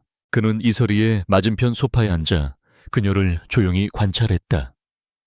마치 사냥감을 앞에 둔 늙은 사자 같았다. 한참 동안 그녀를 훑어보던 그가 마침내 입을 열었다. 그는 찻잔을 들며 부드러운 목소리로 말했다. 자네가 내 아들 때문에 고생이 많았더군. 그의 목소리는 의외로 인자했지만 그 눈빛은 조금의 온기도 담고 있지 않았다. 태민이 녀석이 일처리가 미숙했어. 내가 대신 사과하지. 이설희는 긴장을 늦추지 않고 그의 다음 말을 기다렸다. 그의 입에서 사과라는 단어가 나온 것 자체가 믿기지 않았다. 강만호는 찻잔을 내려놓고 본론으로 들어갔다. 그의 목소리는 여전히 부드러웠지만 그 내용은 칼날처럼 날카로웠다. 내가 자네에게 제안을 하나 하지. 태민이가 제시했던 것과는 비교도 안 될 만큼 파격적인 제안이야. 그는 액수가 적힌 수표책을 테이블 위로 밀었다. 이설희가 상상조차 할 수 없는 거액이었다. 이 돈을 받고 아이들은 우리에게 넘겨. 그리고 자네는 이 나라를 떠나는 거야. 어디든 원하는 곳으로 가서 새 인생을 살아. 내가 모든 걸 지원해주지. 평생 돈 걱정 없이 살게 해주겠다는 약속이야. 그의 말은 강태민의 제안과 본질적으로 같았지만 그 규모와 방식은 훨씬 더 노골적이고 압도적이었다. 그는 이설희에게 선택의 여지를 주지 않으려는 듯 말을 이었다. 아이들은 진성의 핏줄이야. 그에 걸맞은 최고의 환경에서 최고의 교육을 받으며 자라야 해. 그게 아이들의 미래를 위한 최선의 길이야. 이설희는 입술을 깨물었다. 그의 말은 아이들을 위하는 것 같았지만 결국 아이들을 진성그룹의 소유물로 여기는 것에 지나지 않았다. 그녀는 고개를 저었다.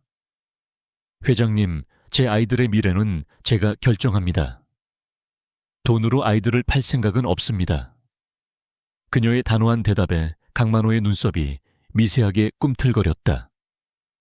그는 부드러운 가면을 벗어던지기 시작했다. 아직 상황 파악이 안 되는 모양이군. 그의 목소리가 차갑게 가라앉았다.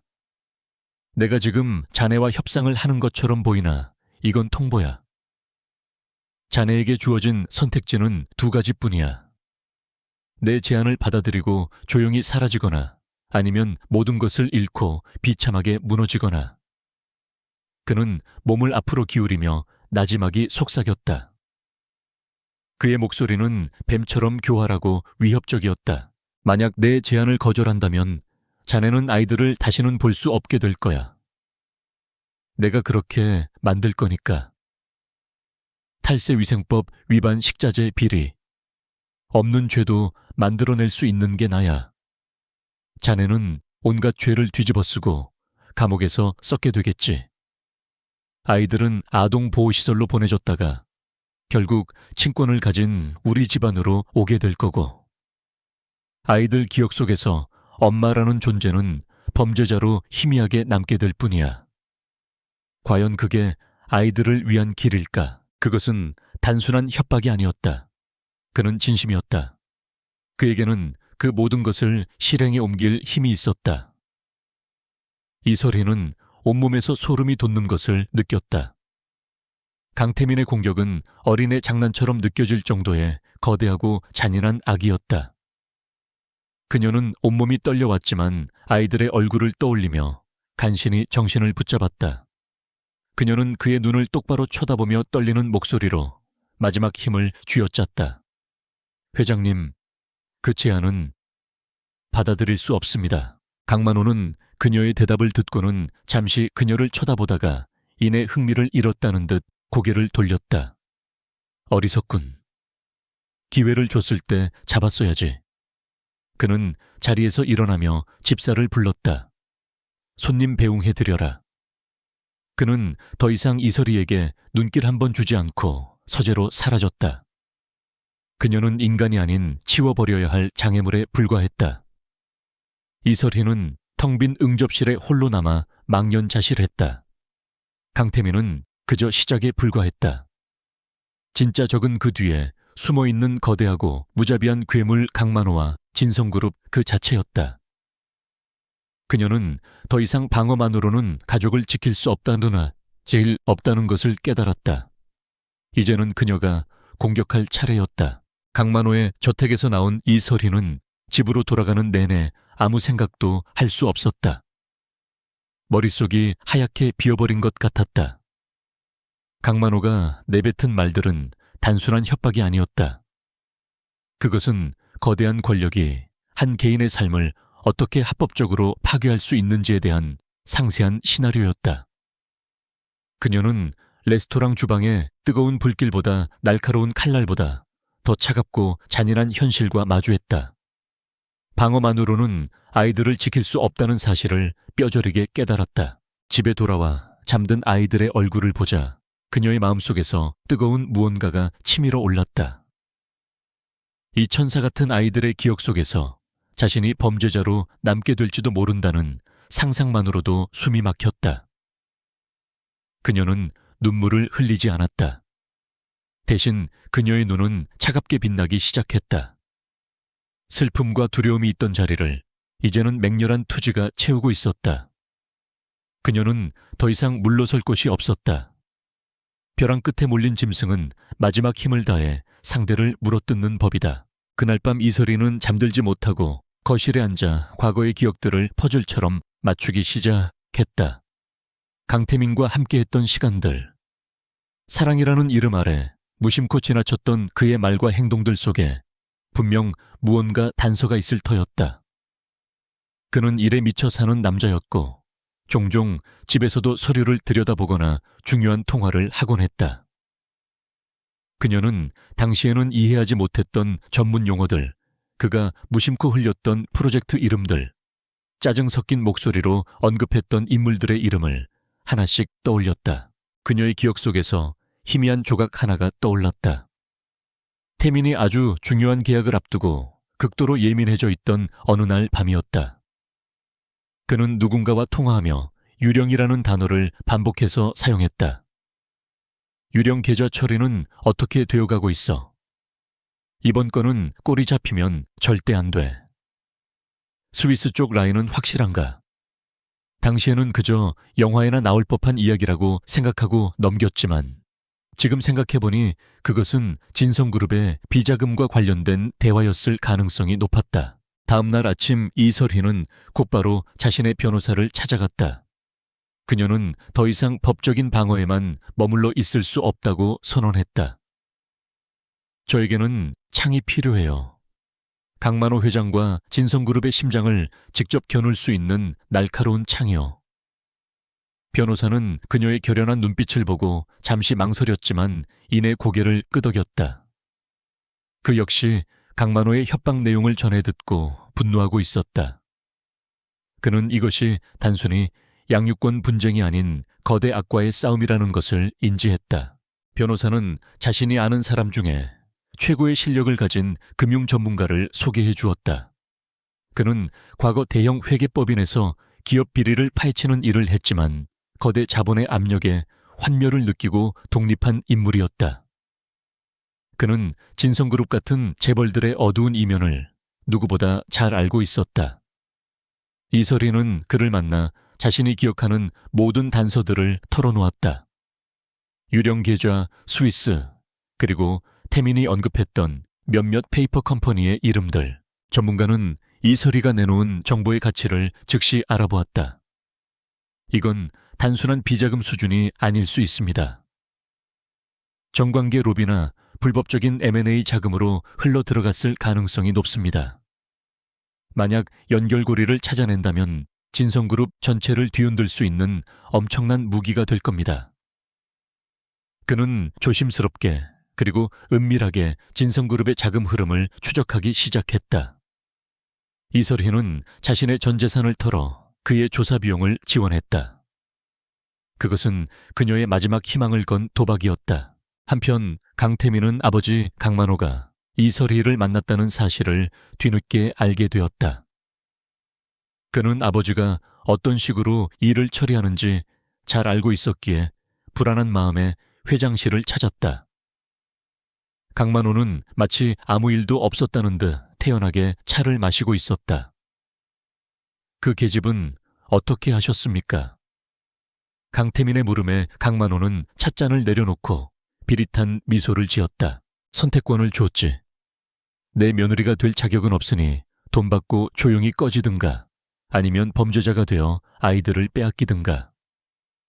그의 말은 너무나도 담담해서 오히려 더 소름이 끼쳤다. 강태민은 순간 할 말을 잃었다. 자신도 이설희를 압박했지만 그것은 어디까지나 사업적인 방식이었다. 하지만 아버지는 한 인간의 인생을 송두리째 파괴하려는 계획을 아무렇지 않게 이야기하고 있었다. 그는 자신의 방식이 애들 장난이었다는 아버지의 말을 비로소 실감했다. 그는 무언가 잘못되어 가고 있다는 것을 느꼈다. 이설희의 당당하고 굳건했던 눈빛이 떠올랐다. 그리고 아버지의 잔인하고 무자비한 얼굴이 겹쳐졌다. 그는 처음으로 자신의 행동에 대해 깊은 회의감에 빠졌다. 과연 아이들을 이런 괴물 같은 사람의 손에 맡기는 것이 옳은 일인가? 아이들이 진성의 후계자로 자라는 것이 진정 그들을 위한 길인가? 그의 마음속에서 견고했던 신념에 균열이 가기 시작했다. 며칠 후 이설이에게 금융 전문가로부터 긴급한 연락이 왔다. 그는 흥분을 감추지 못하는 목소리로 말했다. 찾았습니다. 이설이 씨가 말했던 유령의 실체를요. 그는 이설이의 레스토랑으로 찾아와 보안이 유지되는 사무실에서 두꺼운 자료 뭉치를 펼쳐 보였다. 그것은 수년간에 걸쳐 조성된 진성그룹의 비밀 자금 내역이었다. 수백억에 달하는 돈이 여러 개의 유령 회사를 거쳐 스위스 비밀 계좌로 흘러들어간 정황이 고스란히 담겨 있었다. 이것만으로는 부족합니다. 자금의 출처와 사용처가 명확해야 법적인 효력을 가질 수 있습니다. 특히 강만호 회장과 직접적으로 연결된다는 증거가 필요합니다. 전문가의 말에 이설이는 다시 깊은 생각에 잠겼다. 그때 그녀의 뇌리를 스치는 또 다른 기억의 조각이 있었다. 태민이 서재에서 금고를 열 때 무심코 보았던 그의 손가락 움직임. 그리고 그가 늘 입버릇처럼 말하던 모든 길은 하나로 통한다는 말의 의미. 그녀는 전문가에게 조심스럽게 자신의 가설을 이야기했다. 진성그룹의 모든 불법적인 자금 흐름은 결국 하나의 종착지를 가질 것이며 그 키는 강태민이 아닌 강만호 회장이 직접 쥐고 있을 것이라는 추측이었다. 그리고 그 결정적인 증거는 아마도 가장 안전하다고 생각하는 곳, 바로 평창동 자택의 비밀 금고 안에 있을 가능성이 높았다. 문제는 그곳에 접근할 방법이 전무하다는 것이었다. 그 무렵 강태민의 내적 갈등은 극에 달하고 있었다. 그는 밤마다 악몽에 시달렸다. 눈물을 흘리며 애원하던 5년 전에 이설이와 자신과 똑같이 생긴 내 아이의 얼굴이 번갈아 나타나 그를 괴롭혔다. 그는 자신도 모르게 설이의 주방 근처를 맴돌았다. 레스토랑 안에서 바쁘게 움직이는 이설이의 모습을 멀리서 지켜보았다. 그녀는 그가 알던 연약한 여자가 아니었다. 수많은 직원들을 이끌고 자신의 세계를 굳건히 지키고 있는 강인한 리더였다. 어느 날 저녁 그는 유치원이 끝난 아이들이 레스토랑으로 달려가는 모습을 보게 되었다. 아이들은 엄마를 외치며 이설이의 품에 안겼다. 이설이는 세상 가장 행복한 미소로 아이들을 맞이했다. 그 모습을 보는 순간 강태민의 심장이 쿵하고 내려앉았다. 자신이 파괴하려 했던 것이 바로 저 행복이었다는 사실을 깨달았다.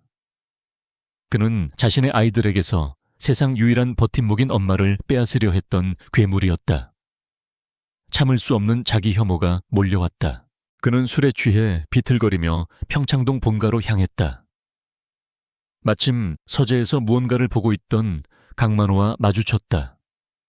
강만호는 아들의 한심한 모습을 보고 혀를 찼다. 아직도 그 계집 때문에 이러고 다니는 거냐.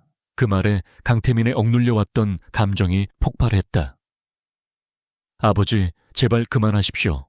설희 씨와 아이들은 아버지가 함부로 가지고 놀 장난감이 아닙니다. 강만호는 아들의 발항에 어이가 없다는 듯 웃었다. 장난감 그들은 진성의 일부가 될 부속품일 뿐이야. 감히 내 결정에 토를 다는 거냐, 부속품이라고요. 그 아이들은 제 아이들이란 말입니다. 아버지의 야망을 채우기 위한 도구가 아니라고요. 두 사람의 고성이 오갔고 결국 강만호의 분노가 폭발했다. 그는 곁에 있던 골프채를 집어들어 서재의 장식장을 내리쳤다. 내 놈이 감히 나를 가르치려 들어 이 모든 것은 너와 진성을 위한 것이다. 싫으면 너도 그 계집과 함께 내 눈앞에서 사라져. 강태민은 아버지의 광기 어린 모습에 완전히 얼어붙었다. 그는 처음으로 아버지라는 존재에게서 공포를 느꼈다. 그리고 동시에 깨달았다. 이대로라면 이설이와 아이들은 정말로 아버지 손에 파멸하고 말 것이라는 것을. 그는 비틀거리며 서재를 나왔다. 그의 마음속에서 무언가 단단히 결심이 섰다. 이 미친 연극을 끝내야 했다. 어떤 대가를 치르더라도. 그는 자신의 채 올라타 어디론가 향했다. 그의 손에는 휴대전화가 들려 있었고 화면에는 단 하나의 이름이 떠 있었다. 이설희.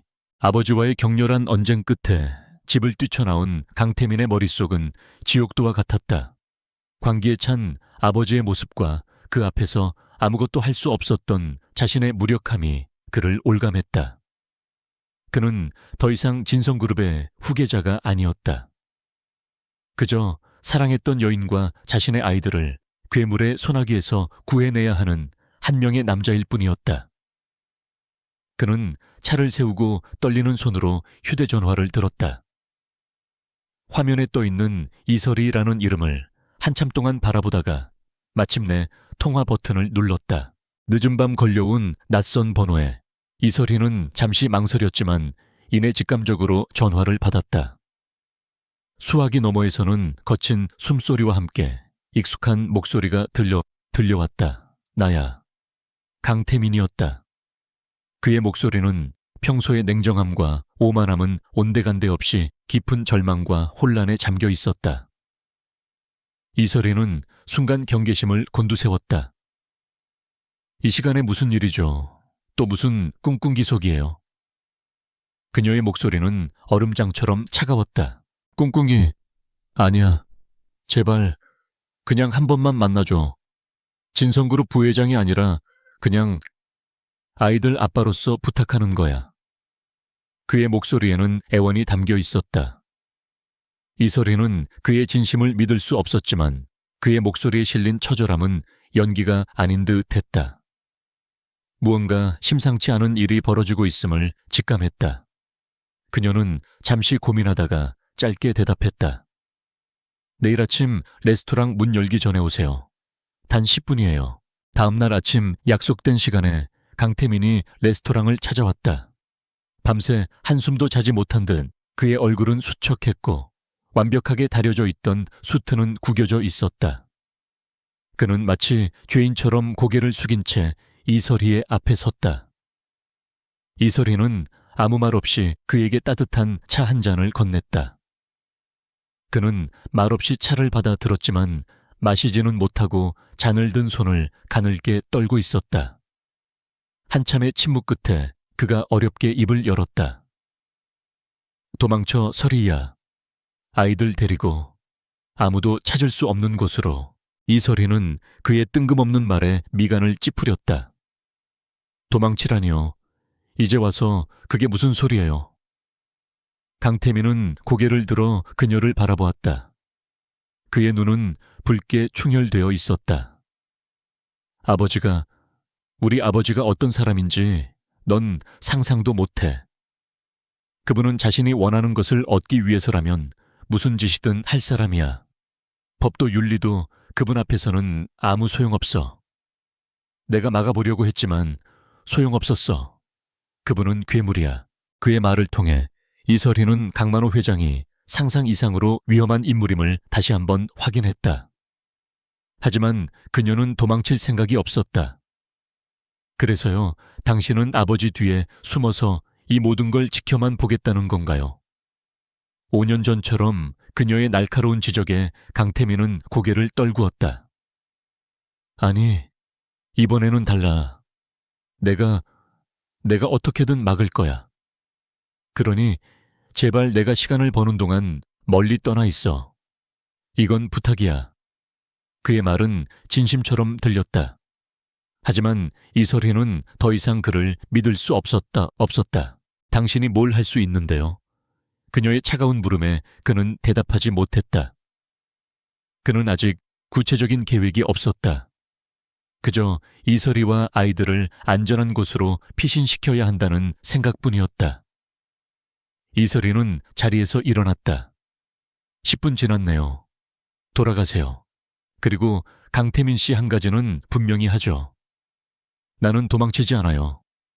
내 아이들과 내 삶은 내가 지킬 겁니다. 당신의 도움이 없어도 그녀의 말은 그에게 내리는 마지막 통보와도 같았다. 강태민은 망연자실한 표정으로 레스토랑을 나섰다. 그날 이후 강태민은 회사에 출근하지 않았다. 그는 자신의 모든 것을 걸고 아버지의 폭주를 막을 방법을 찾아 헤맸다.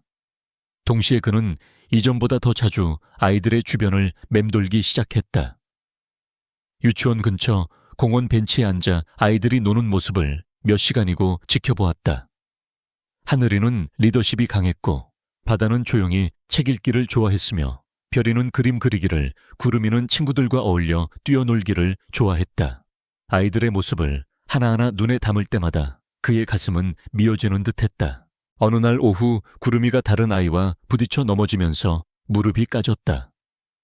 아이가 울음을 터뜨리자 강태민은 자신도 모르게 달려가 아이를 일으켜 세웠다. 괜찮니? 많이 아파? 그는 서툰 솜씨로 아이의 무릎을 손수건으로 닦아주었다. 구름이는 낯선 아저씨의 모습에 울음을 그치고 동그란 눈으로 그를 쳐다보았다. 그 순간 아이의 눈 속에서 자신의 모습을 발견한 강태민은 숨이 멎는 듯했다. 아이는 잠시 그를 쳐다보다가 감사합니다 아저씨 하고는 다시 친구들에게 달려갔다.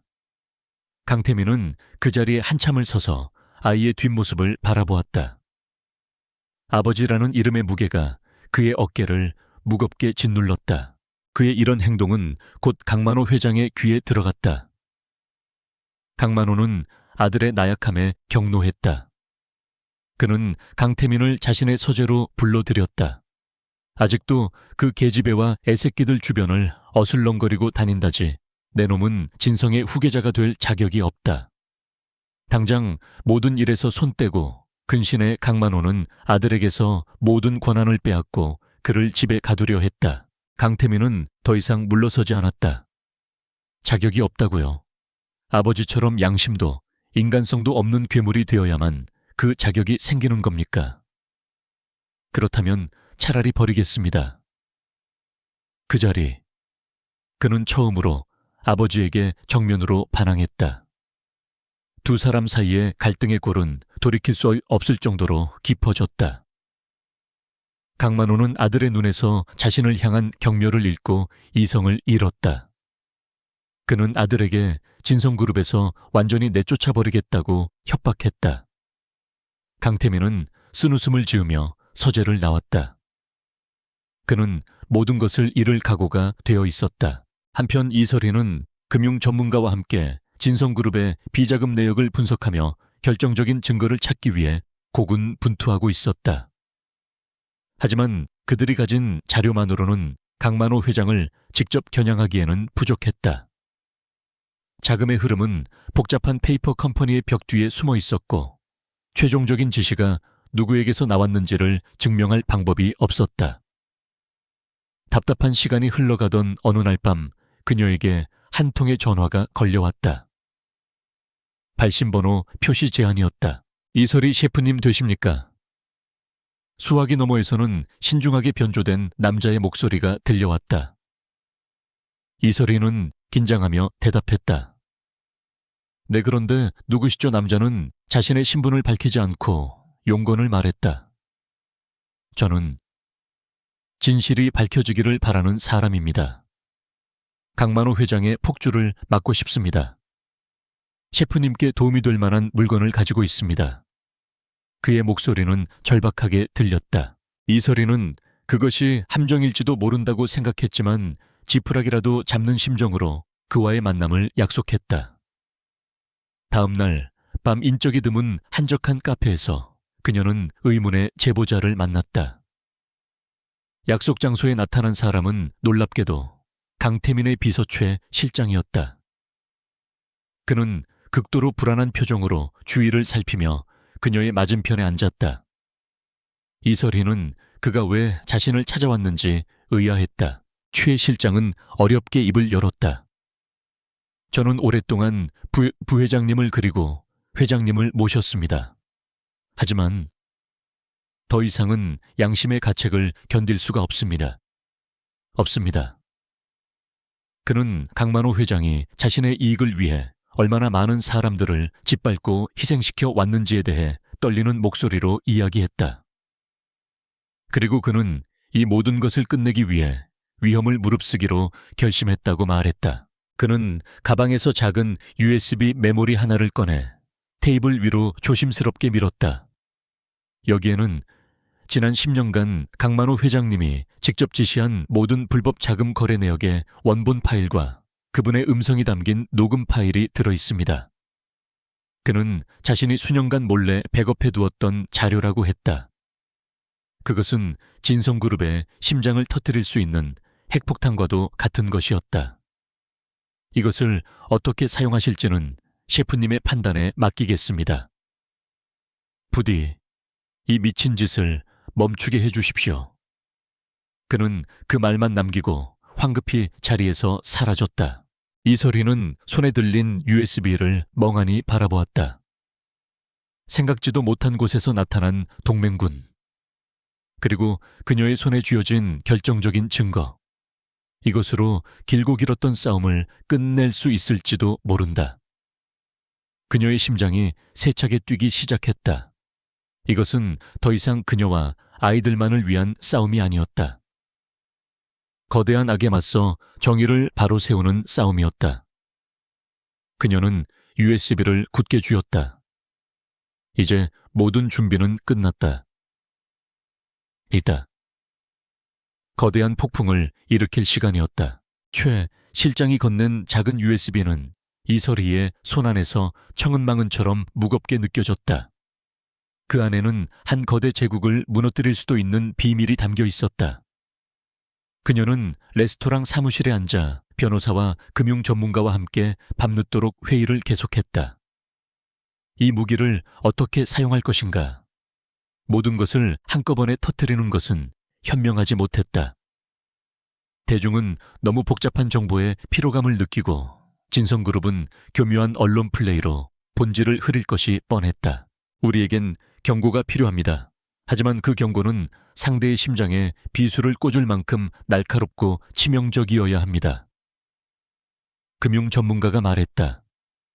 그의 의견에 모두가 동의했다. 그들은 USB에 담긴 수많은 자료 중에서 가장 파급력이 크면서도 대중이 이해하기 쉬운 비자금 내역 하나를 골라냈다. 진성그룹이 유령 회사를 통해 유력 정치인들에게 불법적인 정치 자금을 상납한 정황이 담긴 회계 장부였다. 다음 단계는 이 자료를 세상에 공개할 방법을 찾는 것이었다. 그들은 수많은 언론사 중에서 단 한 곳을 선택했다. 거대 자본이나 외압에 흔들리지 않고 오직 진실만을 추구하는 것으로 정평이 난 독립 언론사의 한 탐사보도 전문 기자였다. 변호사는 보안이 유지되는 채널을 통해 그에게 조심스럽게 접촉했다. 처음에는 반신반의하던 기자는 자료의 일부를 확인하고는 눈을 빛냈다. 이것은 대한민국을 뒤흔들 특종이었다. 자료가 기자의 손에 넘어간 뒤 이설희에게는 피를 말리는 기다림의 시간이 시작되었다. 그녀는 겉으로는 평소와 다름없이 레스토랑을 운영하고 아이들을 돌봤다. 하지만 그녀의 신경은 온통 언제 터질지 모르는 시한폭탄에 쏠려 있었다. 밤에는 잠을 이룰 수 없었고 작은 소리에도 깜짝 놀라 깨기 일쑤였다. 그녀는 아이들의 잠든 얼굴을 보며 몇 번이고 마음을 다잡았다. 이 모든 것은 저 아이들을 지키기 위한 싸움이라고. 그리고 마침내 며칠 뒤 월요일 아침 기사는 터져 나왔다. 단독 진성그룹 유령회사 통해 수백억 원대 비자금 조성. 정관계 로비 정황 포착. 기사는 인터넷 포털의 메인 화면을 장식했고 그 파급력은 상상을 초월했다. 디지털 세상에 핵폭탄이 떨어진 것 같았다. 진성그룹의 주가는 개장과 동시에 폭락하기 시작했고 관련 기사들이 쏟아져 나왔다. 진성타워는 아침부터 빗발치는 전화에 마비 상태에 빠졌다. 평창동 자택에서 조간신문을 읽던 강만호 회장은 기사를 보고도 처음에는 미동도 하지 않았다. 흔한 기업 흠집 내기 기사 중 하나라고 생각했다. 하지만 기사에 첨부된 회계 장부 사본을 보는 순간 그의 얼굴이 굳어졌다. 그것은 자신과 극소수의 측근만이 아는 비밀 장부의 일부였다. 외부로 유출될 리가 없는 완벽하게 관리되던 판도라의 상자였다. 그의 온몸에서 피가 역류하는 듯한 분노가 치밀어 올랐다. 감히 이따위 계집이 내 제국의 흠집을 내 그의 나직한 목소리는 지옥의 악귀처럼 차가웠다. 그는 즉시 이설희의 소행임을 직감했다.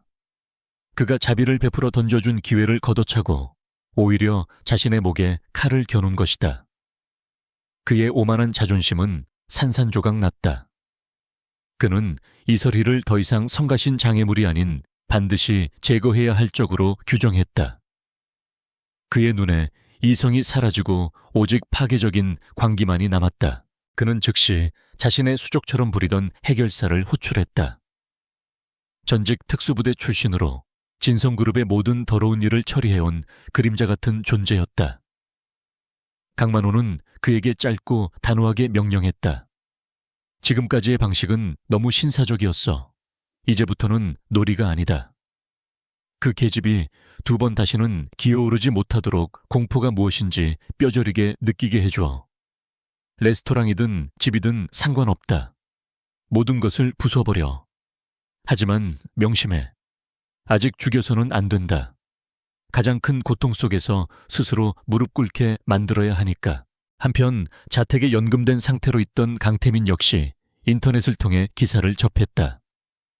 그는 충격에 휩싸였다. 이설희가 이런 엄청난 방역 카드를 쥐고 있을 줄은 상상도 못했다. 그녀는 그가 생각했던 것보다 훨씬 더 치밀하고 대담했다. 그는 잠시나마 통쾌함을 느꼈다.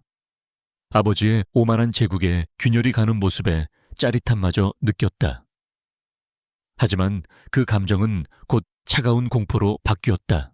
그는 아버지의 성격을 누구보다 잘 알았다. 아버지는 이 일을 결코 좌시하지 않을 것이다. 지금까지와는 차원이 다른 훨씬 더 잔인하고 비열한 방식으로 보복에 나설 것이 분명했다. 그의 불안감은 현실이 되었다.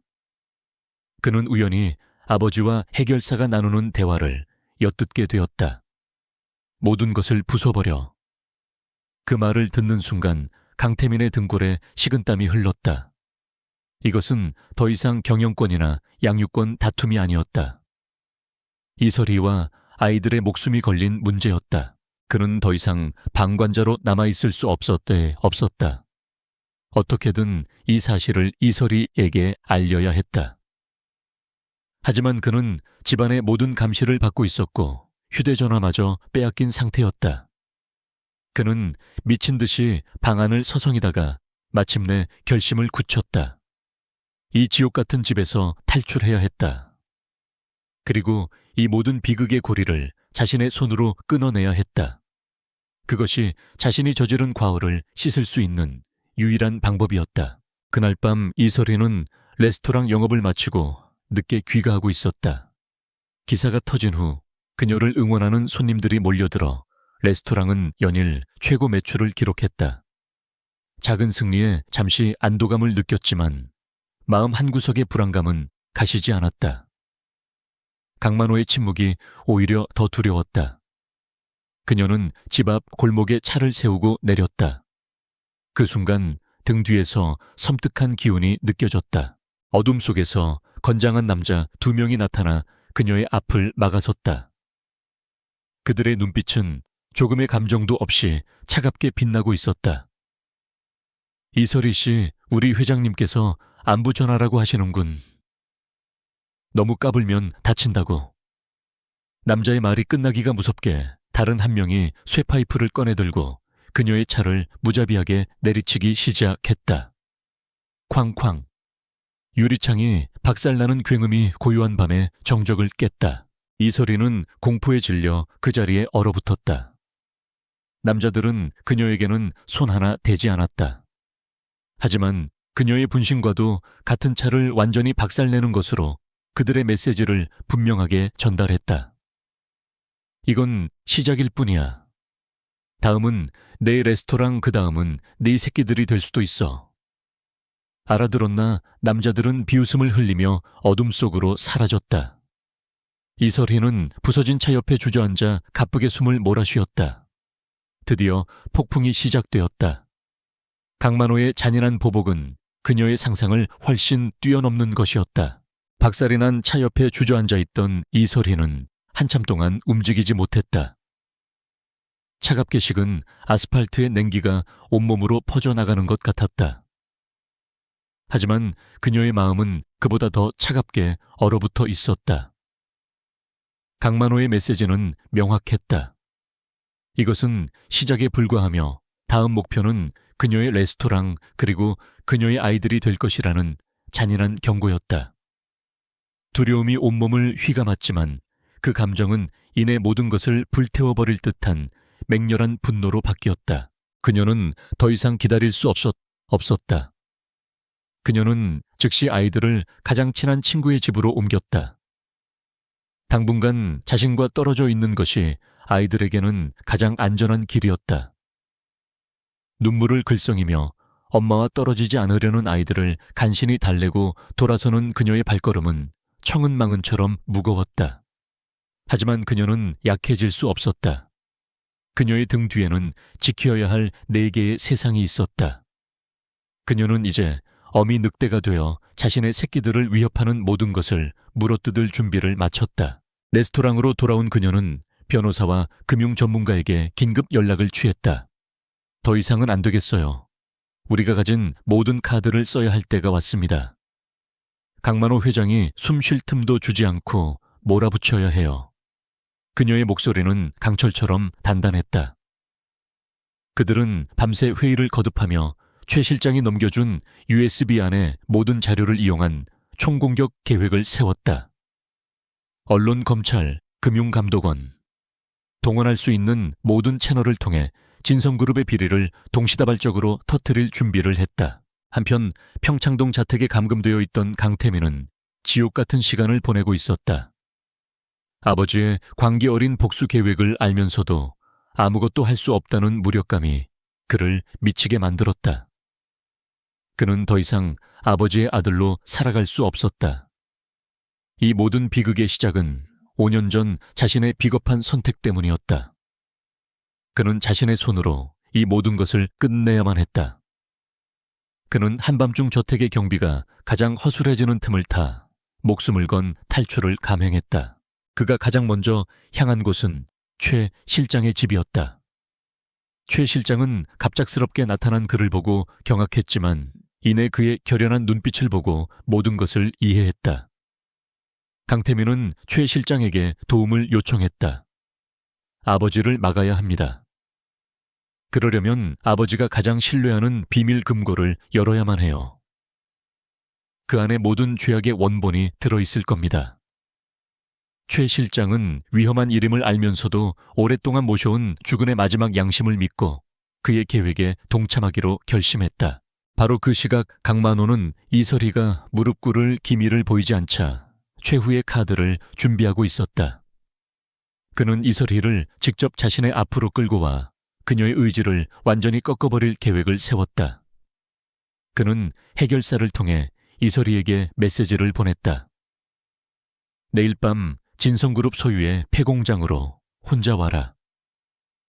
아이들의 미래가 걸린 마지막 대화가 될 것이다. 그것은 협상이 아닌 함정이었다.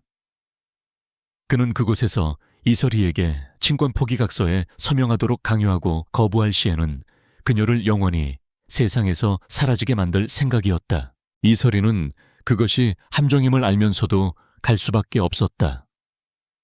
그녀가 가지 않으면 아이들에게 어떤 해가 가해질지 몰랐다. 그녀는 변호사에게 자신의 계획을 알리고 만약의 사태에 대비해 경찰에 신고할 준비를 해달라고 부탁했다. 그리고 그녀는 결전의 장소로 향했다. 그녀의 차 안에는 작은 녹음기가 숨겨져 있었다. 강만호의 마지막 자백을 받아내기 위한 그녀의 마지막 승부수였다. 다음 날 밤 약속된 폐공장은 으스스한 침묵에 잠겨 있었다. 녹슨 철문과 깨진 유리창 사이로 차가운 밤바람이 스며들었다. 공장 안쪽에는 강만호가 해결사를 비롯한 몇 명의 수하들과 함께 그녀를 기다리고 있었다. 그는 버려진 드럼통 위에 앉아 여유롭게 시가를 피우고 있었다. 이설이가 공장 안으로 들어서자 그는 경멸 어린 미소를 지으며 그녀를 맞이했다. 결국 기어 들어왔군. 아직은 목숨이 아깝긴 한 모양이지. 이설이는 그의 조롱에도 아랑곳하지 않고 그의 앞으로 다가섰다. 그녀는 두렵지 않았다. 이미 모든 것을 잃을 각오를 한 사람에게 두려움은 사치였다. 뭘 원하시죠? 그녀의 차가운 물음에 강만호는 테이블 위로 서류 몇 장을 던졌다. 친권 및 양육권 포기 각서였다. 여기에 서명해. 그럼 목숨만은 살려주지. 물론 아이들은 평생 다시 볼 수 없을 거다. 이설이는 서류를 쳐다보지도 않고 그를 마주 보았다. 제가 거부한다면요. 그녀의 당돌한 태도에 강만호는 시가를 바닥에 던져 비벼 껐다. 그의 눈에 살기가 번뜩였다. 거부 내게 그런 선택권은 없어. 그가 손짓하자 수아들이 그녀의 양팔을 거칠게 붙잡았다. 이 서류에 지장을 찍게 될 거다. 내 의지와는 상관없이. 그리고 넌 이 공장 어딘가에서 조용히 사라지게 되겠지. 실종 처리될 거고 세상은 널 금방 잊을 거야. 바로 그 순간이었다. 공장의 거대한 철문이 굉음과 함께 열리며 한 남자가 뛰어들어왔다. 강태민이었다. 그의 모습은 엉망이었지만 그의 눈빛은 전에 없이 단호하고 강렬했다. 그만하시죠, 아버지. 그의 외침이 텅 빈 공장을 울렸다. 강만호는 예상치 못한 아들의 등장에 잠시 당황했지만 이내 분노에 찬 얼굴로 소리쳤다. 내 놈이 어떻게 여기에? 감히 내 일을 방해해. 강태민은 아버지의 분노를 무시하고 이설이에게 다가갔다. 그는 그녀를 붙잡고 있던 수하들을 거칠게 밀쳐냈다. 그리고 그녀를 바라보며 떨리는 목소리로 말했다. 미안해. 너무 늦어서 미안해, 설이야. 그의 눈에는 깊은 후회와 슬픔이 가득했다. 이설이는 아무 말 없이 그를 바라보았다. 그의 등장은 그녀의 계획에 없던 일이었지만 이상하게도 그의 등을 보니 마음 한구석이 조금은 놓이는 것 같았다. 강태민은 다시 아버지를 향해 돌아섰다. 그의 목소리는 분노로 가득 차 있었다. 5년 전 그날 밤 똑똑히 기억합니다. 눈 내리던 그 밤에 아버지는 제게 말했죠. 이설희를 떠나지 않으면 그녀를 조용히 죽여버리겠다고. 제 눈앞에서요, 저는 그녀를 지키기 위해 떠날 수밖에 없었습니다. 그의 절규에 이설희는 숨을 멈췄다. 5년간 자신을 괴롭혔던 배신의 진실이, 그가 자신을 버린 이유가 바로 그의 아버지 때문이었다는 충격적인 사실이 드러난 순간이었다. 강만호는 아들의 폭로에 잠시 말문이 막혔지만 이내 비웃음을 터뜨렸다. 그래서 뭐 이제 와서 영웅놀이라도 하겠다는 거냐. 증거도 없는 과거 이야기로 날 막을 수 있을 것 같아. 그의 비웃음에 강태민은 품 안에서 낡은 가죽 장부 하나를 꺼내 테이블 위로 던졌다. 그것은 강만호가 평생에 걸쳐 자신의 모든 범죄를 기록해온 비밀 장부의 원본이었다. 증거라면 여기 있습니다. 아버님의 진짜 얼굴이 담긴 장부입니다. 지난 수십 년간 저지른 모든 비리와 범죄의 기록이요. 강만호의 얼굴이 하얗게 질렸다. 자신의 가장 깊고 어두운 비밀이 담긴 장부가 아들의 손에 들려 세상에 드러난 것이다. 그는 믿을 수 없다는 듯 아들을 쳐다보았다. 내 놈이 감히 내 금고를. 그의 분노는 극에 달했다. 그는 이성을 잃고 수아들에게 소리쳤다. 저놈들을 당장 죽여버려 둘다. 수아들이 그들에게 달려드는 순간 공장 밖에서 수십 개의 사이렌 소리가 요란하게 울려 퍼지기 시작했다. 이설희의 변호사가 약속된 시간에 경찰에 신고한 것이었다. 순식간에 수십 명의 경찰 특공대가 공장 안으로 들이닥쳤다. 모든 상황은 순식간에 종료되었다. 강만호와 그의 수하들은 속수무책으로 체포되었다. 강만호는 자신의 아들에게 수갑이 채워지는 순간까지도 아들을 증오와 배신감에 찬 눈으로 노려보았다. 모든 소란이 끝나고 공장 안에는 이설희와 강태민 두 사람만이 남았다. 공장에 깨진 창문 틈으로 어느새 첫눈이 내리기 시작했다. 5년 전 그날처럼 하얀 눈송이가 소리 없이 내려와 모든 것을 덮고 있었다. 강태민은 이설희를 차마 마주보지 못하고 고개를 숙였다. 모든 게 내 탓이야. 내가 좀 더 용감했더라면. 그의 목소리가 눈 속에 섞여들었다. 이설희는 아무 말 없이 그저 조용히 내리는 눈을 바라볼 뿐이었다. 길고 길었던 악몽 같은 밤이 그렇게 끝나가고 있었다. 폐공장 안으로 쏟아져 들어오던 첫눈은 어느새 세상을 하얗게 뒤덮고 있었다. 붉고 푸른 경찰차의 경광등 불빛이 하얀 눈송이 위에서 어지럽게 춤을 추었고 그 소란스러움 속에서 이설희와 강태민은 세상에 단둘이 남겨진 것처럼 오랫동안 말이 없었다. 5년 전 그들을 갈라놓았던 눈이 이제는 모든 비극의 종교를 고요히 지켜보고 있었다. 그들의 길고 길었던 밤이 마침내 끝나고 있었다. 경찰 조사는 신속하게 이루어졌다.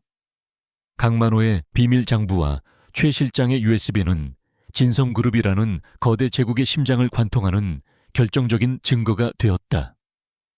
언론은 연일 대서특필했고 대한민국은 건국 이래 최대의 재벌 스캔들에 충격과 분노에 휩싸였다.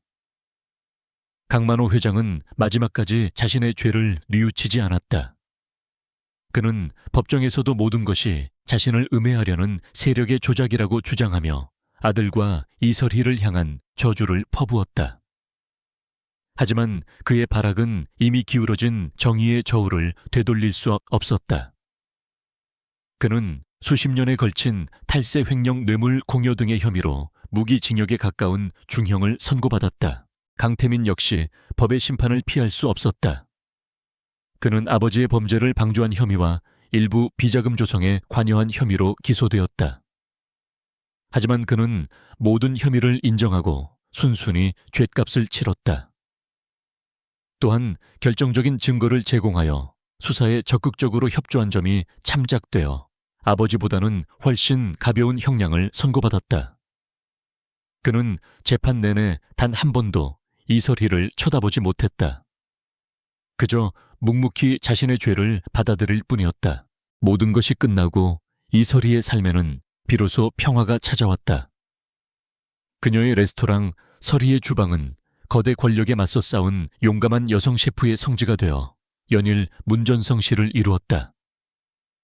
하지만 그녀는 더 이상 유명세에 연연하지 않았다. 그녀에게 가장 중요한 것은 오직 아이들이었다. 그녀는 아이들이 세상의 소란으로부터 벗어나 평범하고 행복한 유년 시절을 보낼 수 있도록 최선을 다해 울타리가 되어주었다. 시간이 흘렀다. 계절이 2번 바뀌고 강태민이 형기를 마치고 세상 밖으로 나왔다. 그는 더 이상 화려한 스포트라이트를 받는 진성그룹의 후계자가 아니었다. 모든 것을 잃고 이름뿐인 남자가 되어 있었다. 진성그룹은 전문 경영인 체제로 전환되었고 강씨 일가의 시대는 막을 내렸다. 그는 출소 후에도 이설희와 아이들 앞에 나타나지 않았다. 자신에게는 그럴 자격이 없다고 생각했다. 그는 서울 변두리의 작은 동네에서 조용한 삶을 시작했다. 낮에는 작은 가구 공방에서 땀 흘려 일했고 밤에는 좁은 옥탑방으로 돌아와 혼자만의 시간을 보냈다. 그가 유일하게 자신에게 허락한 사치는 아주 가끔 멀리서 아이들이 다니는 유치원을 바라보는 것이었다. 훌쩍 자란 아이들의 모습을 볼 때마다 그는 가슴이 미어지는 아픔과 함께 살아있음을 느꼈다. 그는 아이들에게 좋은 아버지가 될 자격은 없지만 적어도 부끄럽지 않은 사람이 되고 싶었다. 그러던 어느 화창한 봄날 오후였다.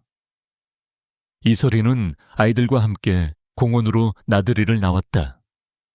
아이들은 약속이라도 한 듯 4가지 색깔의 옷을 입고 풀밭 위를 신나게 뛰어다녔다. 하늘바다 별구름. 그녀의 4개의 심장이 햇살 아래에서 반짝이고 있었다. 그녀는 벤치에 앉아 그런 아이들의 모습을 바라보며 세상 모든 것을 다 가진 듯한 행복감에 젖어 있었다. 바로 그때 그녀의 옆으로 누군가 다가와 조용히 섰다. 강태민이었다. 그는 예전의 오만한 모습은 온데간데 없이 햇볕에 그을리고 노동으로 다져진 평범한 남자의 얼굴을 하고 있었다. 그는 감히 그녀의 옆에 앉지도 못하고 조금 떨어진 곳에 서서 아이들에게서 눈을 떼지 못했다. 한참 동안 아이들을 바라보던 그가 어렵게 입을 열었다. 아이들 많이 컸네. 그의 목소리는 나직하고 조심스러웠다. 이설희는 고개를 돌리지 않고 대답했다. 네, 당신이 놓쳐버린 시간만큼요. 그녀의 목소리에는 여전히 가시가 돋쳐 있었지만 예전과 같은 날카로운 증오는 아니었다. 강태민은 쓴웃음을 지으며 고개를 숙였다. 알아. 내가 무슨 말을 할 자격이 없는지 그냥 멀리서 보기만 하려고 했는데 자꾸 욕심이 생겨서. 그는 주머니에서 작은 나무 장난감 4개를 꺼냈다. 그가 공방에서 밤새 직접 깎아 만든 것이었다. 각기 다른 모양의 동물 장난감이었다. 이것만이라도 전해줄 수 없을까? 아빠가 누군지도 모르는 아이들에게 그냥 키다리 아저씨가 주는 선물이라고. 이설이는 그의 손에 들린 장난감을 한참 동안 바라보았다.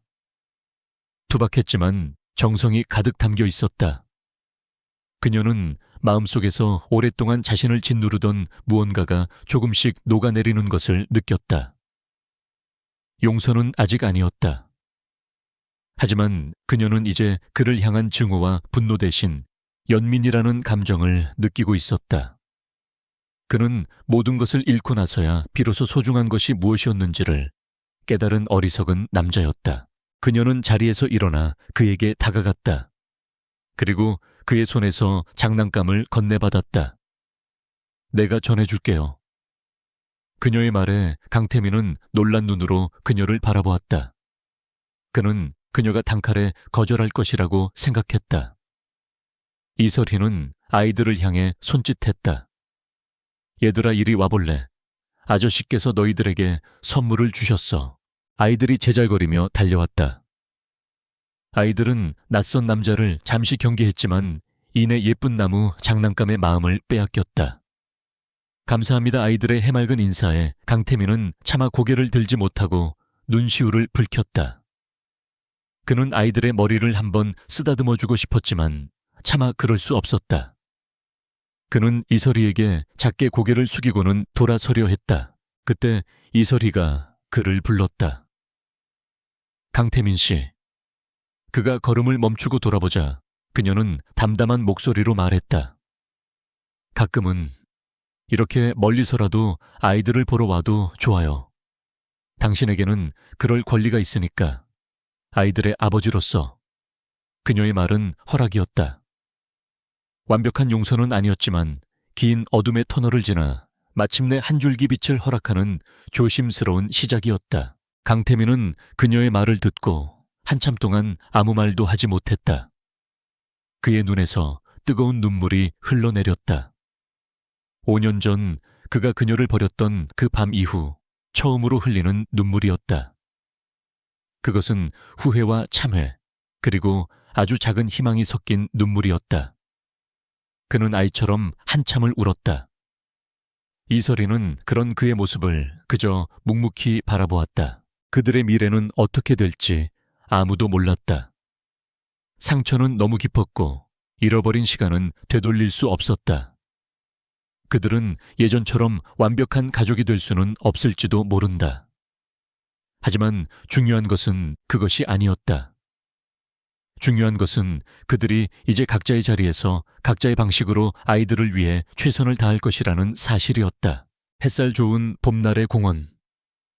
4명의 아이들은 풀밭 위를 뛰놀고 조금 떨어진 곳에서 한 여자와 한 남자가 그 모습을 함께 지켜보고 있었다. 완벽하지는 않지만 그래서 더 현실적인 하나의 가족 풍경이었다. 눈 내리던 혹독한 겨울은 끝났다. 이제 그들 앞에는 모든 것을 치유하고 새롭게 시작할 수 있는 따스한 봄이 기다리고 있었다.